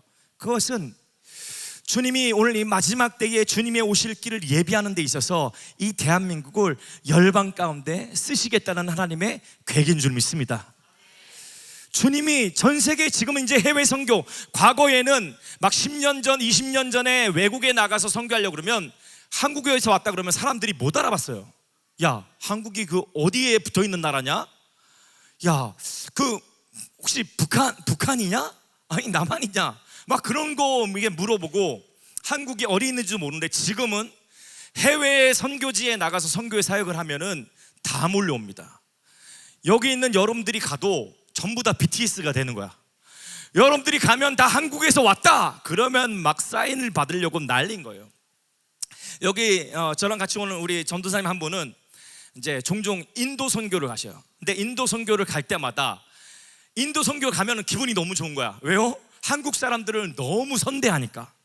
그래서 전도사님이 그 연예인처럼 전혀 생기지가 않았어요. 그런데도 전도사님이 딱 가면은 막 온 동네 사람들이 다 몰려와서 같이 사진 찍자, 사인해달라, 같이 얘기 나누고 싶다. 야, K-팝, 뭐 K 드라마 어떠냐? 계속 궁금해서 물어보는 거야. 그 정도로 이 해외를 나가면 한국의 위상이 얼마나 주님이 드러내셨는지를 보여줄 수가 있는 거예요. 여러분, 주님은 이 한국에서 당신의 일을 계속 행하고 계세요. 드라마 얘기 나왔으니까 하나 더 얘기하자면, 최근에 전 세계에 열풍을 일으킨 드라마 두 개가 있습니다. 뭘까요? 참교육과 김부장. 네, 참교육은 진짜 이 넷플릭스를 통해서 그 비영어권의 1위를 몇 주간 차지를 했었어요. 그리고 김부장은 정말 이슈를 일으켜서 엄청난 시청률을 일으켰죠. 그런데 이 두 개의 드라마, 참교육은 이 오늘날 이런 그 무너진 교육의 기강을 바로 잡기 위해서 이 교권국이라는 국을 만들어서 교육의 기강을 바로 잡겠다라는 메시지가 전체 드라마지만, 이 교권국을 만들게 된 계기가 뭐냐면, 이 교육부 장관이었던 극중의 이 교육부 장관이 자신의 딸, 교사였던 자신의 딸이 학생을 사랑으로 품다가 그 학생에게 갑자기 칼에 찔려서 죽게 되면서, 야, 이거 이대로 그냥 학교가 무너지는 걸 두고 보면 안 된다. 그래서 딸을 향한 사랑, 정말 학생들을 향해서 최선을 다해서 사랑했고 정말 좋은 교사로서 일했던 그 딸의 비전과 그 열망을 다시 바로 잡아야 되겠다, 그런 마음으로 세우게 된 게 교권국이에요. 여러분, 한 가지 제가 미리 알려드리자면, 오늘 이 캠프에는 교권국이 있습니다. 교권국 얘기 나와서 말인데, 교권국 한 분이 계세요. 한 분. 여러분, 참교육 때도 뭐 한두 명 있잖아. 여기 이 라스로나에도 교권국, 여러분들의 영적인 기강을 바로잡기 위해서 오늘 사명을 다하시는 한 분이 계셔요. 그분이 어느 때는 몽둥이를 들고 여러분들이 잘 집중하나 안 하나 이렇게 보시기도 하고, 여러분들이 막 옆 사람과 옆 친구들과 막 떠들고 집중하지 않고 있으면 여러분들의 영적인 기강과 여러분들이 하나님을 만나게 하기 위해서 사랑의 매를 드십니다. 여러분, 미리 말씀드려요. 조심하십시오. 무서운 분이세요. 어쨌든 이 교권국이 세워진 거는 교육의 무너진 기강을 바로잡고 정말 이 학생들이 올바른 길로 가도록 잡아주기 위해서 이 교권국을 세운 거예요. 근데 김부장은 뭐냐? 여러분 잘 보신 분들은 알겠지만, 김부장에 보면 극중 이 주인공과 악인 역할을 하는 두 주인공이 나옵니다. 한 사람은 이제 두 주인공의 딸들이 서로 이제 시비가 붙게 된 거야. 한 딸은 일진 딸이고, 다른 딸은 그냥 조용하게 학교 생활을 했는데, 이 일진이 생각했을 때 이 딸이 마음에 안 드는 거야, 이 친구가. 그러다 보니까 괴롭히기 시작했고, 나중에 시비가 붙었는데 잘못된 일로 인해서 쓰러졌는데 머리에 피가 흐르는 거야. 그러다 보니까 갑자기 겁이 난 거죠. 얘 어떻게 된 거 아니야? 그래서 아는 오빠들을 통해서 이 시신을 처리해달라고 하면서 갑자기 신분을 숨겨왔던 국가 공작원이었던 이 특수요원 출신이었던 아빠가 갑자기 본색을 드러내면서 딸을 찾기 위해 이제 온 에너지를 다 쏟습니다. 그리고 죄를 지었던, 딸이 잘못 실수를 해서 그냥 이렇게 죽었다라고 생각하게 만들었던 그 딸의 죄로 인해서 그 딸의 책임을 당신이 덮어주려고 이 악인 역할을 맡은 아빠도 나름대로 딸을 향한 사랑을 최고로 막 베푸는, 정말 모든 것들을 다 쏟아서 딸을 지키기 위해서 애쓰는 게 이 드라마의 내용입니다. 여러분, 세상에서도 아버지들은 당신의 자녀들에게 최선을 다해서 모든 것을 쏟아주려고 해요. 여러분, 오늘 이 말씀 함께 읽어볼까요? 시작. 너희 중에 누가 아들이 떡을 달라 하는데 돌을 주며 생선을 달라 하는데 뱀을 줄 사람이 있겠느냐? 너희가 악한 자라도 좋은 것으로 자식에게 줄 알거든. 하물며 하늘에 계신 너희 아버지께서 구하는 자에게 좋은 것으로 주시지 않겠느냐? 아멘. 따라해봅시다. 하물며 하늘에 계신 너희 아버지께서 구하는 자에게 좋은 것을 주시지 않겠느냐? 아멘. 여러분, 오늘 이 말씀을 다른 본문에서는 이렇게 말하고 있습니다. 누가복음 11장에서는 너희가 악할지라도 좋은 것을 자식에게 줄 줄 알거든 하물며 너희 하늘 아버지께서 구하는 자에게 따라봅시다. 성령을 주시지 않겠느냐? 성령을 주시지 않겠느냐? 여러분, 오늘 아버지께서, 오늘 저와 여러분들의 아버지가 되신 하늘 아버지께서 저와 여러분들에게 가장 좋은 것을 주시기 위해서 준비하고 계십니다. 그것이 바로 성령인 줄 믿습니다. 오늘 성령님이 오시면 저와 여러분들에게 하나님이 어떤 분이신지, 하나님이 오늘 우리를 어떻게 바라보시는지, 오늘 우리를 향한 하나님의 계획이 어떠한지를 밝히 보여주실 거예요. 고린도전서 말씀에 보면 오늘 우리를 향한 하나님의 사랑은 눈으로 보지 못하고 귀로 듣지 못하고 마음에 생각한 것과도 생각으로도 알 수 없을 만큼 엄청난 큰 사랑의 계획을 갖고 계신다. 그런데 그 사랑의 비밀을 우리가 어떻게 알 수 있냐? 하나님의 성령이 이것을 오늘 우리 가운데 알게 하신다. 성령은 곧 하나님의 깊은 것까지도 통달하시는 분이시다. 아멘. 여러분, 성령님이 오시면 저와 여러분들에게 아버지의 사랑이 얼마나 크고 넓은지를 계시해 주십니다. 주님의 사랑이 얼마나 큰지를 계시해 주세요. 여러분, 그 하나님의 사랑, 저와 여러분들을 향한 하나님의 열심과 그 사랑을 오늘 우리의 눈을 열어서, 우리의 귀를 열어서, 오늘 우리의 마음을 열어서 그 사랑을 보고 듣고 오늘 우리의 영혼이, 전 영혼이 느낄 수 있는 우리 캠프의 여정이 되기를 축복합니다. 여러분, 여러분들은 하나님 하면 어떤 이미지가 떠오르시나요? 하나님이라는 단어를 여러분들이 생각하면 어떤 이미지가 떠오르시나요? 어떤 많은 분들이 하나님에 대해서 오해를 합니다. 신앙생활을 하는 어른 우리 성도님들 중에서도 하나님에 대한 잘못된 편견, 평생을 살면서 경험했던 어떤 경험으로 인해서 들었던 말로 인해서 하나님에 대한 오해를 갖고 있어요. 제가 신학교를 갔을 때 신학교 안에서도 그런 오해들이 있는 것을 봐요. 마치 이제 신학교에 와서 주일예기를 가게 된 그 경위, 그 스토리를 얘기를 듣다 보니까 이런 얘기를 하는 거예요. 내가 주의 종으로 우리 어머니가 나를 서원하셨는데 내가 주의 길을 안 가니까 우리 집안에 우환이 왔다. 사고가 일어나고 여러 가지 어려움을 당하고, 그래서 주님이 나를 여러 차례 치셨기 때문에 이거는 주님의 사인이라는 그 사인으로 여기고 내가 신학교에 올 수밖에 없었다. 여러분, 이게 참일까요? 거짓일까요? 이건 거짓이에요. 여러분, 오늘 우리가 주님 앞에 헌신하는 게 주님의 심판을 무서워하고 주님이 오늘 우리의 삶을 치실까봐 그 두려움에 기인한 헌신, 두려움에 기인해서 하나님의 사명의 길을 간다는 것 자체가 이게 하나님의 성품과 하나님의 메시지가 아니라는 겁니다.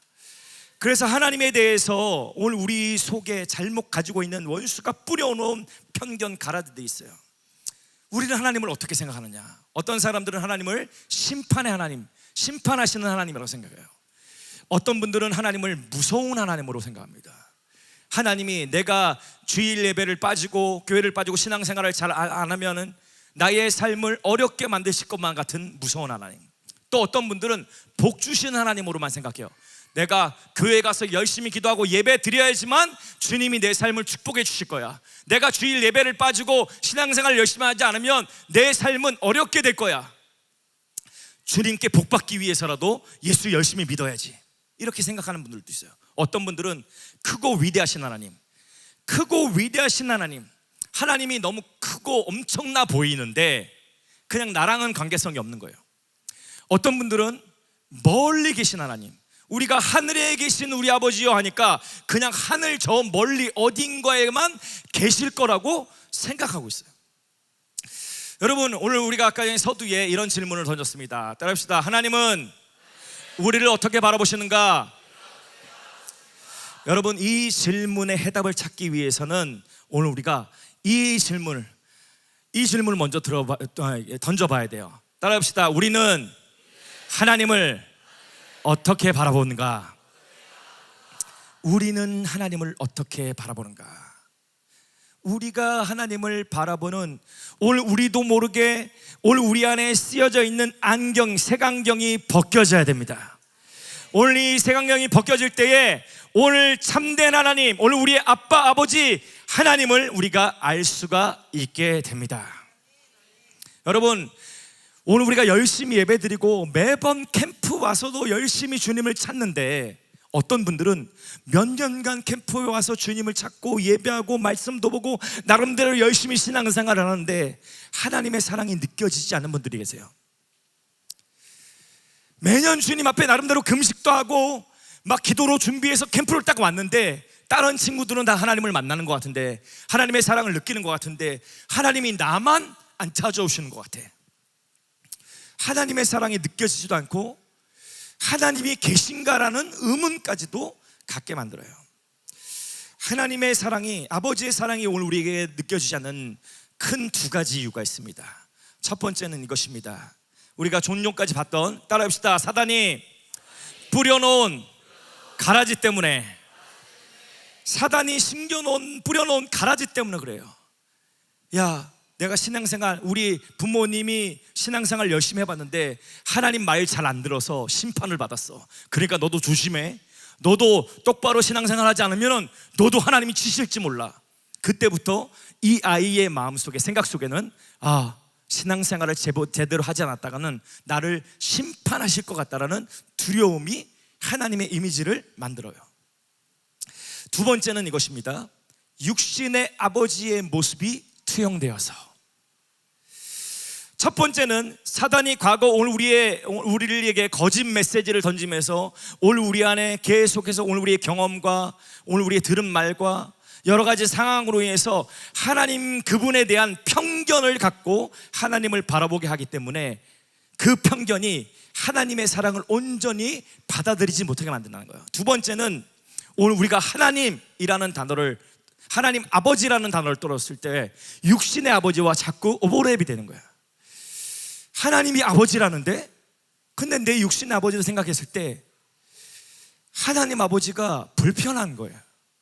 하나님 아버지를 별로 알고 싶지도 않고 만나고 싶은 마음이 안 드는 거예요. 여러분, 먼저 사단이 뿌려놓은 가라지, 편견. 하나님은 날 싫어하실 거야.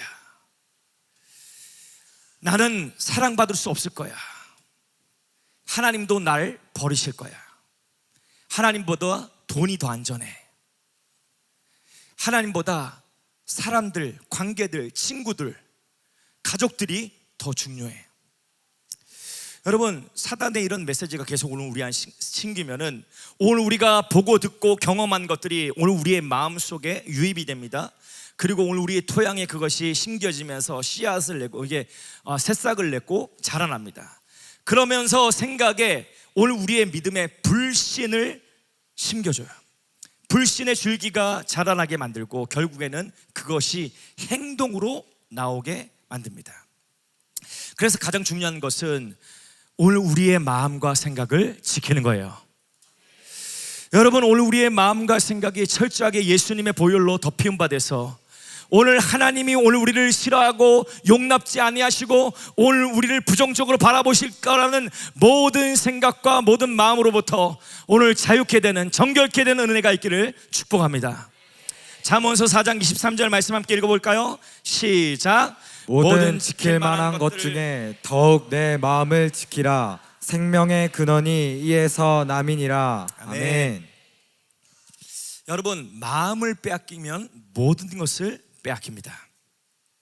따라해봅시다. 마음을 빼앗기면 모든 것을 빼앗긴다. 여러분, 게임의 마음을 빼앗기면 어떻게 됩니까? 게임의 마음을 빼앗기면 그때부터는 생각이 게임에 빼앗기게 돼요. 그리고 이 게임을 어떻게든 잘 해볼까, 어떻게든 아이템을 구입하기 위해서 전심전력으로 이 아이템을 구입하기 위한 노력을 해요. 그래서 안 하던 막 알바를 하고 어떻게든 돈을 구해갖고 이 아이템을 구해야지. 그리고 막 눈이 그냥 시뻘겋게 되도록 밤새 막 게임을 해요. 게임에게 마음이 빼앗기고 중독되어 있는 사람은 다른 거 없어. 그냥 오로지 게임. 게임에 내 마음과 뜻과 힘을 다해 내 게임을 잘해버리라. 여러분, 연애의 마음이 빼앗긴 사람은 온전히 그 연인에게 모든 생각과 열정과 에너지와 모든 게 다 빼앗기게 돼요. 오늘 우리의 마음이 어딘가에 쏠려 있으면 그 마음으로 인해서 오늘 우리의 삶의 모든 뜻과 에너지와 모든 행동이 거기에 따라간다는 거예요.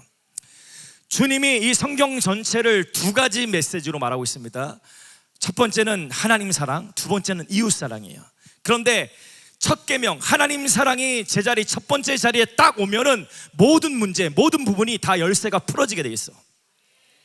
여러분, 하나님을 사랑하라, 이것이 온 율법과 선지자들의 강령이니라.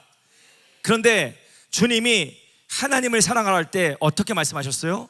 네 마음과 뜻과 힘과 목숨을 다하여 주 너의 하나님을 사랑하라. 아멘. 여러분, 오늘 우리의 마음을 다해서, 뜻을 다해서, 힘을 다해서, 목숨을 다해서 주님을 사랑해야 되는데, 여러분, 그 첫 단추가 우리의 마음에 있다는 거예요. 마음에. 저와 여러분들의 마음이 먼저 주님께 열려지고 우리의 마음이 주님께 드려지면 오늘 우리의 뜻과 우리의 힘과 우리의 목숨까지도 주님께 드릴 수 있다는 것입니다. 아멘. 여러분, 그래서 이 캠프 기간 동안 저와 여러분들이 해야 될 것은 다른 게 아니에요. 우리의 마음을 주님께 드리는 시간입니다. 우리의 전심을 주님께 내어드리는 시간이에요. 우리의 전심, 오늘 우리의 마음이 주님께 내어드려졌을 때에 주님은 우리의 마음의 보좌에 주님의 사랑의 그 계획을 쏟아 부어 주십니다. 여러분, 마음이 빼앗기면 비참한 상태가 돼요. 마음이 빼앗기면 우리의 영적인 전부를 빼앗기게 됩니다. 여러분, 오늘 우리가 우상숭배라고 말할 때, 우상숭배는 그냥 하나님 아닌 다른 신을 빌고 섬기는 게 아니에요. 성경이 말하는 우상숭배, 성경이 말하는 영적 간음은 뭐냐면 하나님보다 오늘 우리의 마음이 더 빼앗긴 게 있느냐라는 겁니다. 한 번은 제가 이제 그 코로나가 막 되기 전에, 코로나가 이제 시작될 때쯤이었죠. 시작될 때 서울에서 마지막 라스트 러너 캠프가 진행됐던 적이 있습니다. 그때 앞에서 강사 목사님이 이런 콜링을 하셨어요. 여러분, 이제 마지막 때에 주님의 선교, 마지막 때의 선교를 위해서 여러분들의 목숨을 주님께 드릴 수 있겠습니까? 라고 그랬더니 많은 학생들이 아멘! 소리치는 거예요. 여러분, 여러분들의 생명을 주님 앞에 아낌없이 드릴 자들 이 앞으로 걸어 나오십시오. 그랬더니 거의 대부분의 학생들이 막 앞으로 걸어 나오는 거예요. 그러니까 목사님이 다시 멘트를 하는 거야. 여러분, 잠깐 다시 진지하게 생각하고 진지하게 결정해서 결단하고 나와요. 이게 지금 장난이 아니야. 여러분, 진짜 하나님 앞에 여러분들의 목숨을 드릴 수 있냐는 질문이야. 그리고 다시 차근차근 설명한 다음에 이 중에 하나님을 위해서 목숨을 아끼지 않고 정말 순교할 각오로 마지막 때를 살아갈 사람들 일어나고 이 앞으로 나오세요. 그랬더니 이제 앞전보다는 많이 인원이 줄었지만 그래도 많은 친구들이 앞으로 걸어 나왔어요. 근데 그때 제 안에 하나님이 이런 감동을 주시는 거예요. 아들아, 나는 너희들의 목숨을 드리면서 내 앞으로 나오는 것도 내가 너무 기쁘고 환영하지만 나는 먼저 너희들의 마음을 내게 줬으면 좋겠다. 이 앞에 나온 많은 친구들이 게임을 하는 그 시간을 나한테 내려놓고 그 시간에 나한테 마음을 쏟아줬으면 좋겠고, 이 자리에 나온 많은 친구들이 그냥 친구와 여자친구와 연애의 마음과 시간을 쏟는 그 에너지를 나한테 쏟아줬으면 좋겠다. 여러분, 언젠가 알 수 없는 시기에 우리의 목숨을 순교로 드리는 게 어려울까요?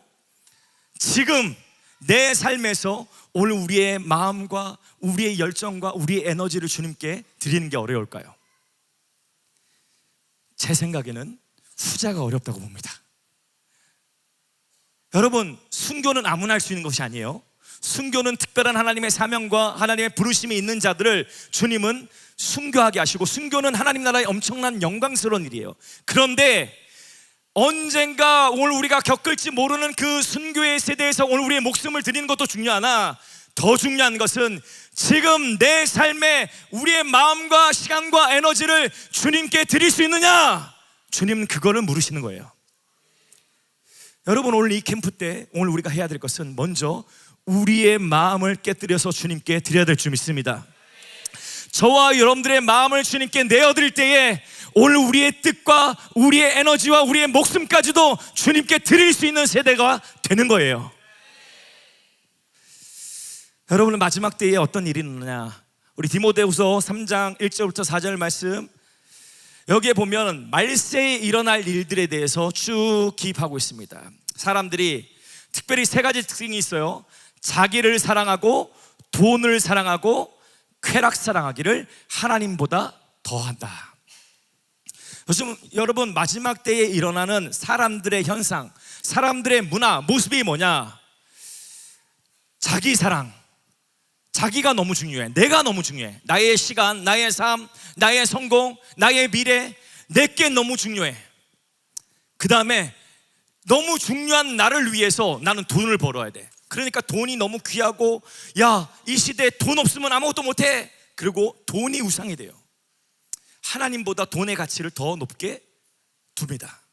그리고 이 시대 마지막 때에 점점 오늘 우리의 오감을 자극하는 다양한 쾌락의 문화들이 오늘 이 세대를 지배해버려요. 그래서 이 자기사랑, 돈사랑, 쾌락사랑을 통해서 원수가 하는 일이 뭐냐? 하나님께 대한 오늘 우리의 사랑을 깨뜨려 버린다는 거예요. 하나님께 가야 될 오늘 우리의 마음을 무너뜨린다는 거예요. 오늘 우리의 마음에 하나님 사랑을 가장 최우선으로 둬야 되는데 그 마음에 원수의 가라지가 계속해서 피어오르다가 그 결과는 하나님보다 자기 사랑, 돈 사랑, 쾌락 사랑으로 우리를 이끈다는 겁니다. 여러분, 오늘 이런 문화가 오늘 우리 속에 계속해서 쌓이게 되면 어떤 일이 일어납니까? 오늘 우리의 마음이 완악해져요. 우리의 마음이 완악해져요. 마태복음 말씀에 보면 이 백성이 마음이 완악해져서 그 귀는 듣기에 둔하고 눈은 감았으니 눈으로 보고 귀로 듣고 마음으로 깨달아 돌이켜 내게 고침을 받을까 두려워함이라. 여러분, 마음이 완악해진 세대는 하나님이 눈앞에서 하나님의 기적적인 역사를 나타나고 계신데 하나님이 당신의 일을 행하는 실제적인 그 현장 한가운데 있어도 하나님의 역사를 받아들이지 않는다는 거예요. 하나님이 눈앞에 뻔히 계셔서 하나님의 역사를 나타내고 계신데 눈을 뜨고 있지만 마음의 눈을 아예 감고 있는 거야. 귀는 듣고 있는 것 같지만 귀를 닫아버리고 하나님의 음성, 하나님 전 안 들을래요. 듣고 있는 것 같지만 듣지 않는 거야. 마음의 문을 아예 딱 닫고 있어서 하나님의 사랑이 부어지려고 그러는데 우리의 마음이 굳어져 갖고 그 사랑이 그냥 굳은 땅 위에 흘러서 내려버려. 여러분, 오늘 이 캠프 기간 동안 오늘 저와 여러분들의 마음이 기경되고 하나님의 진리의 말씀과 하나님의 사랑이 저와 여러분들의 마음밭에 심겨지는 은혜가 있기를 축복합니다. 여러분, 오늘 우리의 마음이 열리게 되고 그 마음밭에 하나님의 사랑이 부어지면 그 열매가 자라나는 것은 순식간입니다. 순식간이에요. 주님의 말씀의 진리가 오늘 우리 안에 심겨지고 자라나는 것은 그 한 시간 안에 훅 자라날 수가 있어요. 여러분, 오늘 이 자리에 계신 분들 중에 오늘 이 캠프 기간 동안 하나님의 마음이 계속해서 여러분들을 녹화하시고 여러분들의 영혼에 주님의 사랑을 부으시려 할 때에 오늘 저와 여러분들이 이전에 사단이 뿌려놓은 편견과 가라지와 하나님에 대한 오해와 다양한 것들로 오늘 우리의 마음을 딱딱하게 굳게 만들고 하나님께는 쇠빗장을 걸어 잠그고 마음의 문을 닫고 오히려 세상에서 말하는 다양한 문화를 자연스럽게 받아들이며 자기 사랑, 돈 사랑, 쾌락 사랑 자연스럽게 살아왔던 오늘 우리의 문화를 하나님 안에서 완전히 바꾸시기를 예수님의 이름으로 축복합니다. 그래서 오늘 우리가 잘 아는 로마서 12장 2절 말씀 함께 읽어볼까요? 함께 읽어보겠습니다. 시작. 너희는 이 세대를 본받지 말고 오직 마음을 새롭게 함으로 변화를 받아 하나님의 선하시고 기뻐하시고 온전하신 뜻이 무엇인지 분별하도록 하라. 아멘. 아멘. 여러분, 오늘 이 세대를 본받지 마십시오. 오늘 이 세대에 뿌려진 자연스러운 문화, 야, 다 이렇게 하는 거야, 다 예수 믿어도 이렇게 살아 라고 뿌려놓은 자연스러운 것 같은 이 시대의 문화들을 여러분 거절하고 오직 마음을 새롭게 함으로 변화를 받아 하나님의 선하시고 기뻐하시고 온전한 뜻이 무엇인지를 분별할 수 있는 그 뜻을 취할 수 있는 저와 여러분들 되기를 소망합니다. 우리의 마음이 새로워지면, 우리의 마음이 돌이켜지면, 오늘 우리의 마음의 밭이 기경되면, 오늘 우리의 마음이 부드러운 심령이 되면 하나님께서 오늘 우리 가운데 예비하신 하나님의 크고 비밀한 사랑의 계획을 오늘 우리가 온전히 취할 수 있는 자들이 되는 줄 믿습니다. 아멘. 여러분, 하나님의 사랑을, 하나님 아버지의 사랑을 오늘 우리가 느끼지 못하는 두 번째 이유, 육신의 아버지의 모습이 투영되어서, 육신의 아버지의 모습이 투영되어서 오늘 우리는 육신의 아버지라는 안경을 통해 하나님을 바라본다는 거예요. 오늘 우리가 하나님이 우리의 아버지 되십니다 라고 했을 때 어떤 사람들에게 이 아버지라는 단어가 결코 유쾌하게 들리지 않는 거예요. 육신의 아버지를 자꾸 떠올리게 되거든요. 심리학자들이 말하는 아버지의 5가지 유형이 있습니다. 첫 번째, 화가 난 아버지, 그 다음에 나약한 아버지, 부재중인 아버지, 이상한 아버지, 자상한 아버지. 5번째는 이제 자상한 아버지가 좋은 아버지의 그런 모델이겠죠. 화가 난 아버지, 이 아버지는 늘 화가 나 있어.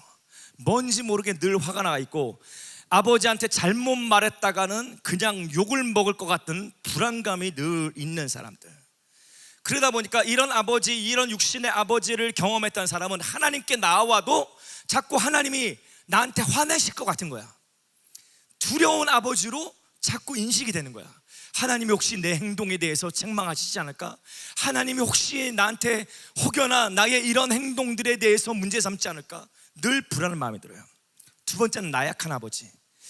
나약한 아버지, 살아생전 그냥 병상에 누워 계셨거나 살아생전 아버지로서의 그냥 건강한 모습으로 역할을 해주지 못하시고 늘 힘이 없고 오히려 어머니가 챙겨주셔야 됐고 늘 우리가 돌봐줬어야 됐던 그런 나약한 아버지. 그런 아버지를, 육신의 아버지를 경험한 사람들은 하나님께 나가도, 하나님 믿어도 하나님이 내 삶을 책임지지는 않을 거야. 내 인생은 내가 책임져야 돼. 하나님은 어차피 하나님 별로 그렇게 힘이 없을 거야. 하나님 똑같은 아버지 아니야?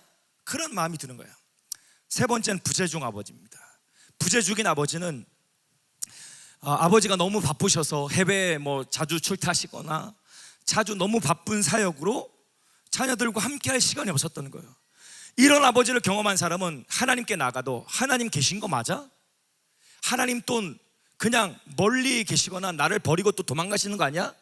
하나님 이렇게 잠깐 보시다가 또 떠나시는 거 아니야? 그런 마음들이 올라요. 네 번째, 이상한 아버지.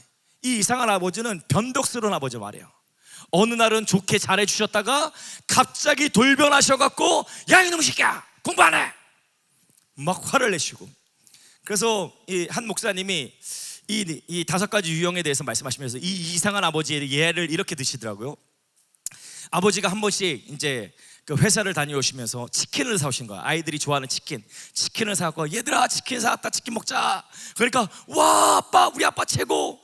그래서 치킨을 딱 먹으려고 그래 아빠 잠깐 씻고 올 테니까 씻고 오면 치킨 먹자. 근데 아이들이 그 치킨 냄새가 솔솔 나니까 너무 먹고 싶은 나머지 닭다리를 딱 집어가고 닭다리 먼저 막 뜯어 먹고 있었어. 근데 아버지가 딱 나오셨는데 치킨 상자가 열려있고 그 안에 자신이 가장 좋아하는 닭다리 2개가 없어졌어. 그러니까 순간 열이 나면서 야 이 새끼들아, 아버지가 먹을 닭다리를 니네들이 먼저 처먹고 있어. 그러면서 막 성을 내면서 야 니네들은 예의도 없어. 그러면서 막 이제 잡돌이를 하기 시작하는 거예요. 한참 잡돌이를 하다가 갑자기 정신 돌아오셔서 야 그래도 맛있게 먹자. 다음부터 그러지 마. 그리고 맛있게 막 먹어. 근데 이 아들들이 그 다음부터는 이제 치킨에 대한 트라우마가 생기는 거야. 그 다음에 아버지가 얘들아 치킨 사왔다, 치킨 먹자. 치킨 봉지 쳐다보기도 싫어. 잘못 뜯었다가는 오늘 또 무슨 화가 임할지 몰라. 이상한 아버지. 오늘을 잘해줬고 좋은 아버지인 듯 하나 내일은 돌아서면 어떤 변덕을 일으킬지 모르는 그런 아버지. 여러분, 오늘 우리가 육신의 다양한 아버지의 유형에 의해서 오늘 우리도 모르게 하나님을 바라보는 색안경이 오늘 우리 안에 씌어진다라는 거예요. 우리 육신의 부모님으로부터 끼어진 모든 색안경이 저와 여러분들 다 있습니다. 저는 이 할아버지가 목사님이셨어요. 저희 목회자 이제 집안에서 태어났고 할아버지가 목사님이셨는데, 목회자 자녀들 중에 딱 두 가지 분류가 있습니다. 하나는 아버지 목사님의 대를 이어받아서 정말 신앙의 유업을 주님 앞에 이어받아 목회자로 헌신한다든가 선교사로 헌신한다든가 정말 본인의 인생을 잘 들여서 헌신하는 그런 자녀들이 나오죠. 그런데 목회자 가정 중에 두 번째 케이스는 완전 정반대의 케이스. 나는 아버지처럼 안 살래. 나는 아버지가 믿는 하나님 안 믿을래. 그리고 완전히 대적하면서 반대의 길을 가는 케이스들이 있습니다. 근데 저희 아버지가 두 번째 후자였어요.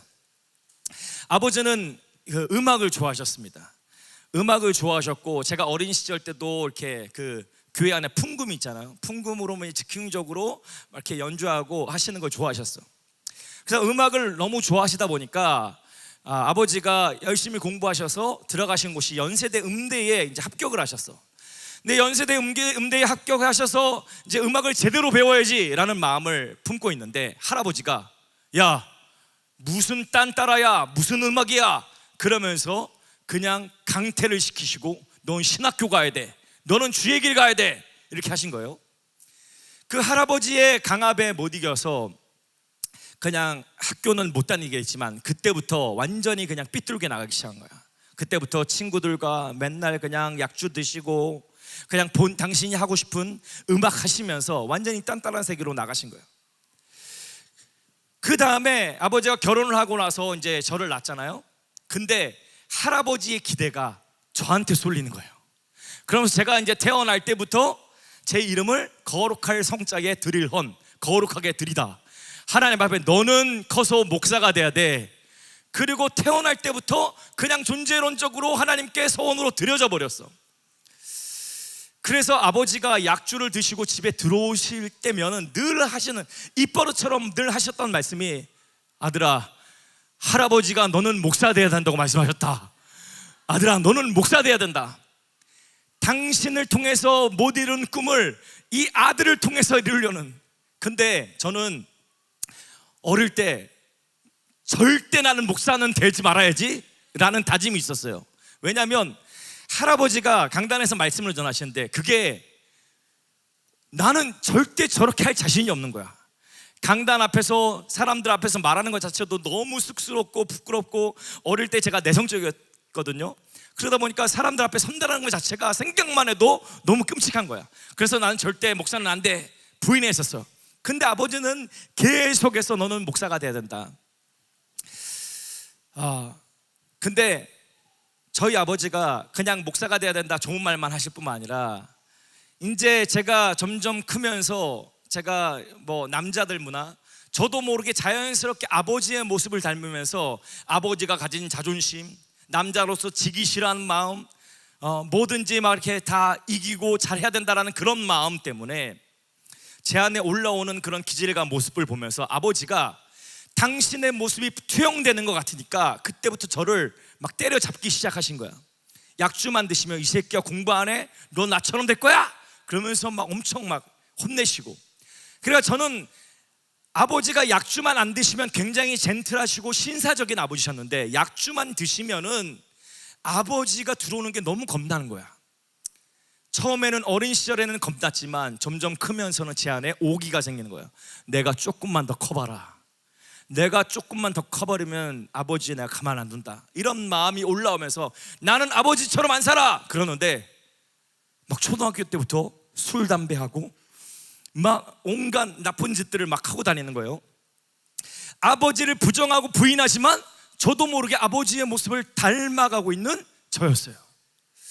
그러다가 제가 중학교 3학년 때 여러분들처럼 이런 캠프 수련회 때 수련회에 함께 참석하던 중에 하나님 아버지가 저를 찾아오셨어요. 그 아버지 하나님의 사랑이 저를 딱 사로잡으시니까 저의 인생의 지난 날의 과거에, 그때 이제 중학교 3학년밖에 안 됐는데 왜 이렇게 죄 지은 게 많이 생각나? 그 캠프 때 내내 회개하고 울며 회개하고 막 하나님 앞에 기도했는데, 캠프가 끝나고 2주 동안 회개할 것이 계속 생각나고 계속 회개만 했어.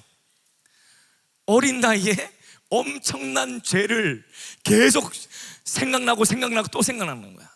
그리고 그 죄들이 싹 씻겨 내려가면서 하나님이 제 안에 제 마음을 만지기 시작하시는 거예요. 만지기 시작하면서 하나님이 저한테 아버지 하나님의 사랑으로 임재하시는 겁니다. 그러면서 저희 육신의 아버지에 대한 용서와 육신의 아버지를 바라보는 저의 마음이 완전히 바뀌어 버렸어요. 하나님의 사랑이 저를 사로잡으니까 육신의 아버지가 왜 저렇게 약주를 드실 수밖에 없는지가 이해가 되는 거야. 그리고 아버지로서가 아니라 한 영혼으로서 아버지를 바라보게 되는 거예요. 아버지에 대한 긍휼과 사랑의 마음이 제 안에 올라오고 아버지를 위해서 기도하게 되더라고요. 제가 하나님의 사랑에 압도되어서 변화되니까 아버지가 수십 년간 못 끊으셨던 술과 담배를 끊으신 겁니다. 제가 변화되고 제가 하나님의 사랑에 붙들리니까 아버지가 변화되던 거예요. 제가 한 몇 달 전에 만나서 이제 식사 교제를 나눴던 한 모녀가 있었습니다. 모녀랑 이제 식사하고 대화를 나누던 중에 얘기를 듣다 보니까 이 어머님이 이제 오랫동안 남들에게도 하지 못했던 말씀을 이제 이렇게 꺼내 놓으시는 거예요. 근데 뭐냐면 그 남편분이 오래전에 이제 소천을 하셨어요. 소천을 하셨는데 불의한 사고로 소천하셨는데, 소천하기 전까지 아버지가 학교 선생님이셨어. 학교 선생님으로서 너무 인품도 좋으시고 너무 좋은 교사였던 거야.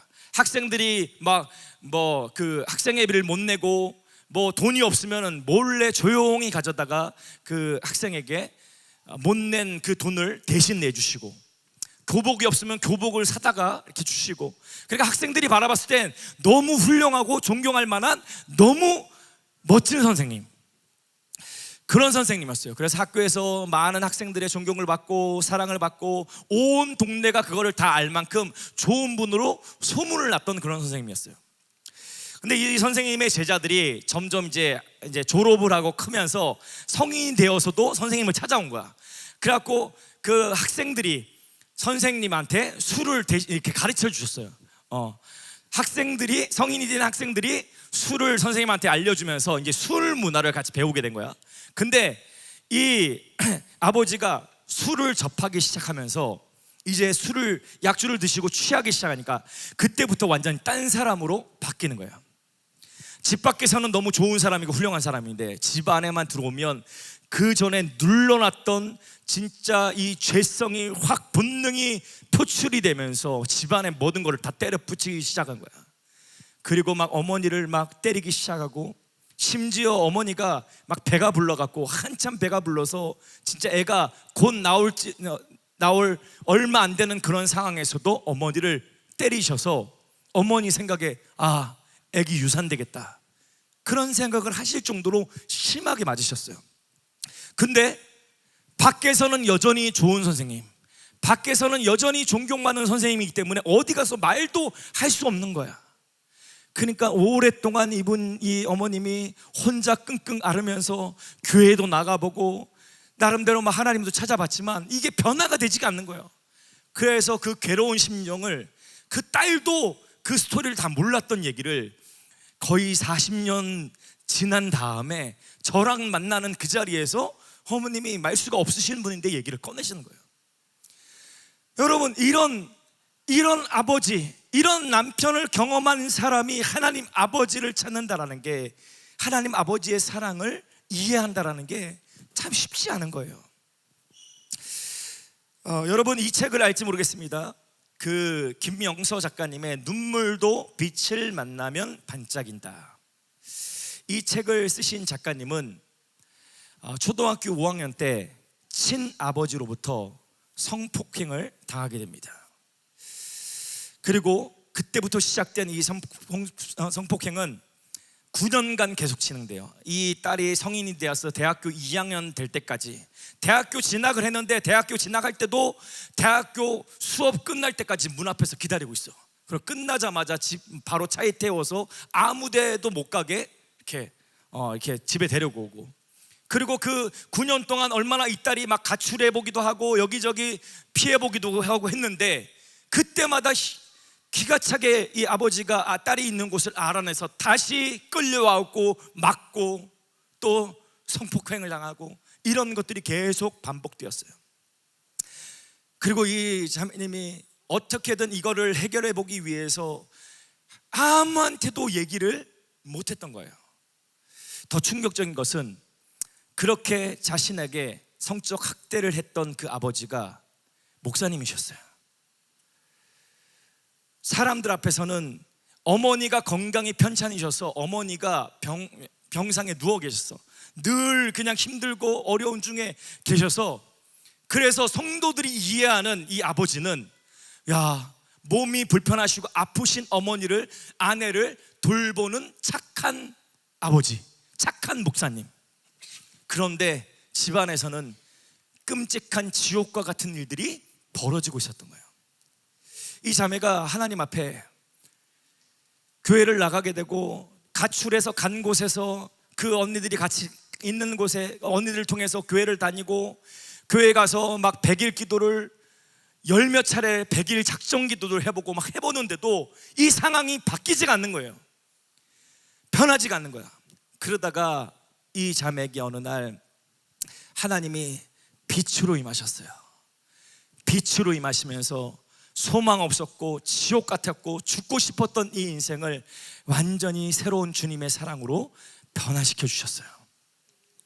끝내 이 아버지는 병으로 일찍 돌아가시게 됐고, 사건 사고로 돌아가시게 되고, 이 자매님은 훗날 하나님의 사랑에 사로잡혀서 이런 본인과 비슷한 어려움을 겪은 자들을 치유하고 상담하고 그들을 회복하는 사역을 하고 계십니다.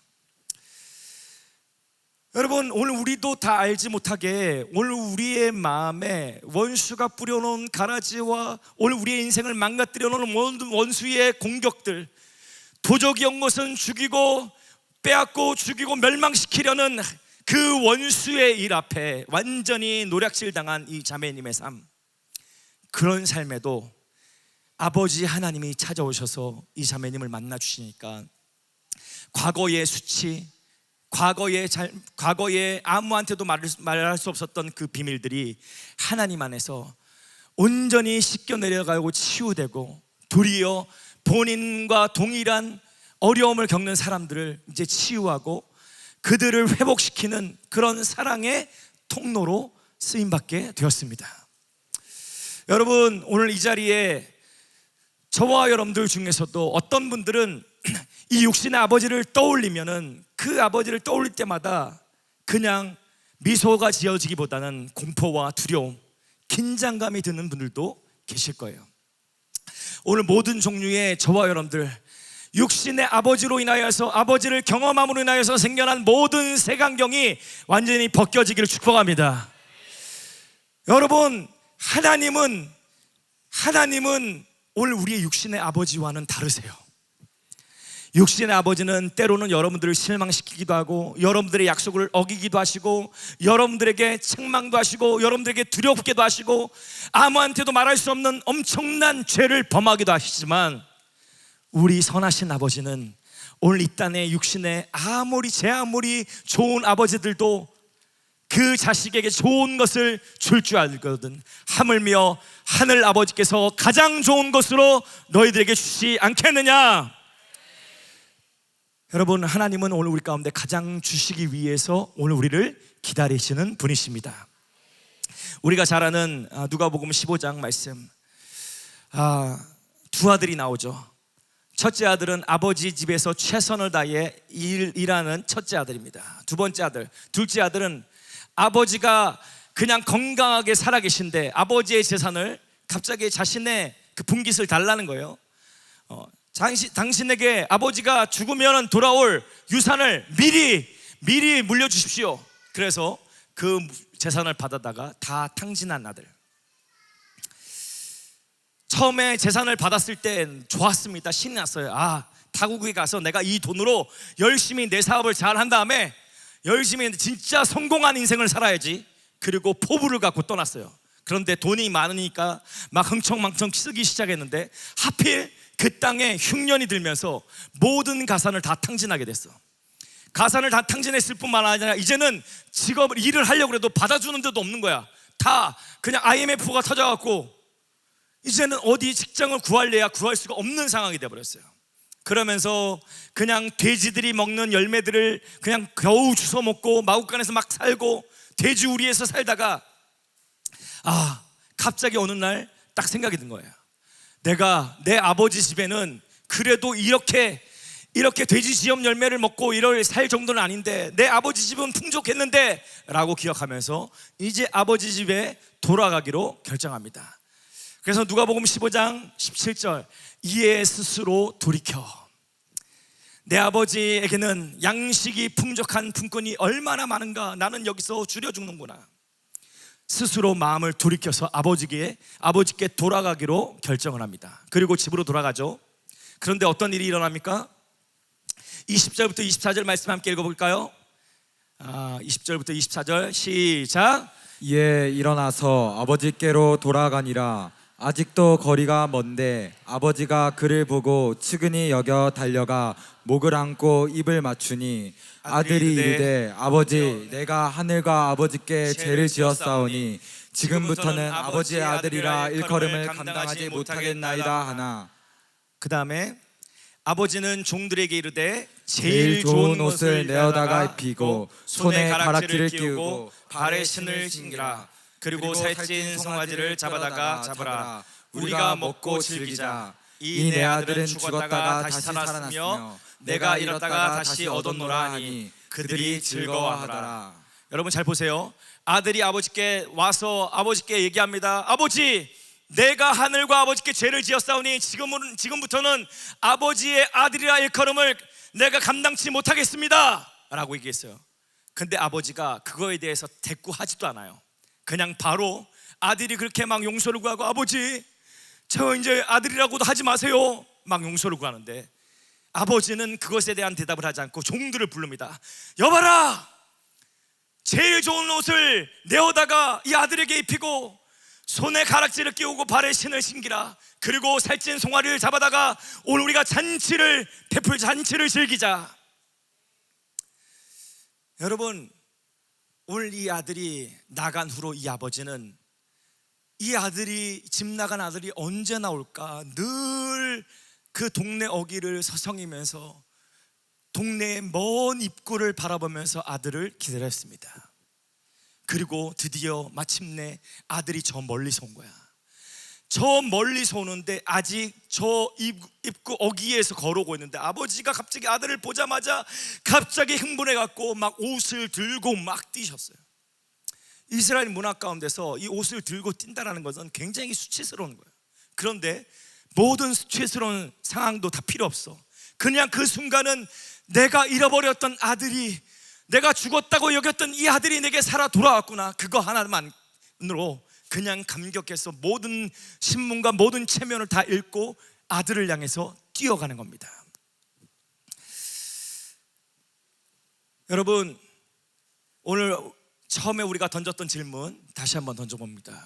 하나님은 우리를 어떻게 바라보시는가? 하나님은 우리를 어떻게 바라보시는가? 제가 끝으로 한 가지 제가 있었던 얘기만 하고 우리 함께 기도하면 좋겠습니다. 제가 한 번은 어느 이제 집회 현장에 우리 교회 식구들과 함께 간 적이 있었어요. 교회 식구들과 함께 집회 현장에 갔는데 조금 시간이 늦어서 1층이 아니라 2층에 이제 자리를 하게 됐습니다. 근데 그때 당시에 예배 인도자가 누구셨냐면 여러분 스캇브레너 목사님 아세요? 예, 스캇브레너 목사님이셨어요. 제가 이제 20대 시절에 한참 예배 사역을 활발하게 하고 계셨던 분이셨어요. 근데 이제 이 목사님이 앞에서 예배 인도를 하시는데 Father's Song이라는 예배곡을 하고 있었어요. 수많은 노래들 중 가장 뛰어난 노래, 나를 향한 아버지의 노래. 그래서 이 파더송의 가사를 쭉 노래하고 있었어요. 이 파더송이 뭐냐면 오늘 우리를 향한, 당신의 아들들을 향한 주님의 외침, 주님의 고백을 담은 그냥 그것을 표현한 노래예요. 근데 이 가사가 쭉 이제 울려 퍼지고 있었는데, 후렴 가사, 천상의 그 멜로디, 창조주의 심포니, 주 당신이 부르시네, 이 후렴구가 갑자기 이제 불려졌어요. 저는 2층에 딱 도착해서 앞에서 막 예배가 진행되고 있고 잠깐 이렇게 눈을 감고 그냥 가만히 있었어. 근데 갑자기 천상의 그 멜로디 하는데 주님의, 나를 향한 주님의 사랑이 저한테 딱 부어지는데, 그 사랑이 저를 완전히 압도해 버렸어요. 그 순간 주님의 사랑이 저를 딱 압도하면서 저의 내적인, 제 영혼에 주님이 이렇게 말씀하시는 거예요. 아들아, 내가 너를 얼마나 사랑하는지 아니? 내가 너를 얼마나 사랑하는지 조금만 보여줄게. 그리고 조금 보여주는데 그 사랑에 짓눌려서 태워 죽는 줄 알았어. 그때 제가 깨달았어요. 와, 하나님이 나를 향한 사랑, 하나님이 당신의 자녀들을 향해 예비하신 그 사랑의 크기는 진짜 어마어마하구나. 이건 진짜 핵폭탄급이구나. 진짜 핵폭탄이 진짜 떨어지는 것 같이 핵폭탄을 맞은 듯한 그런 사랑의 무게였어요. 그래서 제가 그냥 2층 바닥에서 막 떼굴떼굴 구르면서 그 사랑이 압도돼갖고 일어날 수가 없는 거야. 진짜 눈물밖에 안 나. 막 엉엉 울었어요. 여러분, 하나님 아버지는 저와 여러분들 지금도 오늘 우리가 아버지께로 나오기를 기다리고 계십니다. 우리는 여전히 주저주저하고 있어요. 주님, 나는 아버지께 나아가기를 감당하지 못할 자입니다. 저는 아버지의 아들이라 일컬음을 받지 못할 그런 죄인입니다 라는 그런 마음으로 하나님 앞에 나아가기를 주저주저하고 있어요. 때로는 오늘 우리 육신의 또 아버지의 모습들을 떠오르면서 내 아버지의 모습처럼 하나님 아버지도 동일할 거 아니야? 라는 불신과 원수가 뿌려놓은 편견을 가지고 아버지께 나아가기를 주저주저하는 자들이 있어요. 오늘 이 캠프 기간에 저와 여러분들의 모든 무장을 주님께 해제하시기를 축복합니다. 저와 여러분들이 싸매고 있던 모든, 오늘 우리가 갖고 있던 모든 마음이 활짝 열려서 아버지의 사랑을 온전히 받아들일 수 있는 저와 여러분들이 되길 소망합니다. 아멘. 오늘 그 하나님이 저와 여러분들에게 찾아오실 거예요. 그 하나님이 저와 여러분들에게 팔을 벌려 달려오실 거예요.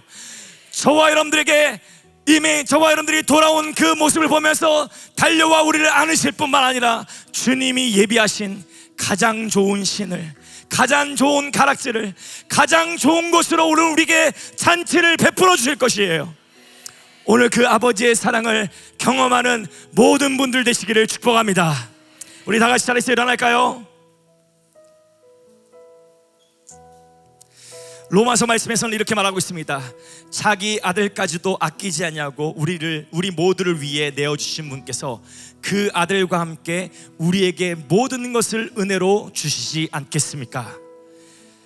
하나님께서 택하신 사람들을 누가 고소할 수 있겠습니까? 그분은 의로운 하나님이신데 누가 감히 죄가 있다고 판단하겠습니까? 죽으신 분은 그리스도 예수십니다. 그분은 죽으셨을 뿐만 아니라 다시 살아나셔서 하나님 오른편에 계시면서 우리를 위해 중보기도를 하고 계십니다. 누가 우리를 그리스도의 사랑에서 끊을 수 있겠습니까? 환난입니까? 아니면 어려움입니까? 핍박입니까? 그렇지 않으면 굶주림입니까? 헐벗음입니까? 위협입니까? 아니면 칼입니까? 나는 확신합니다.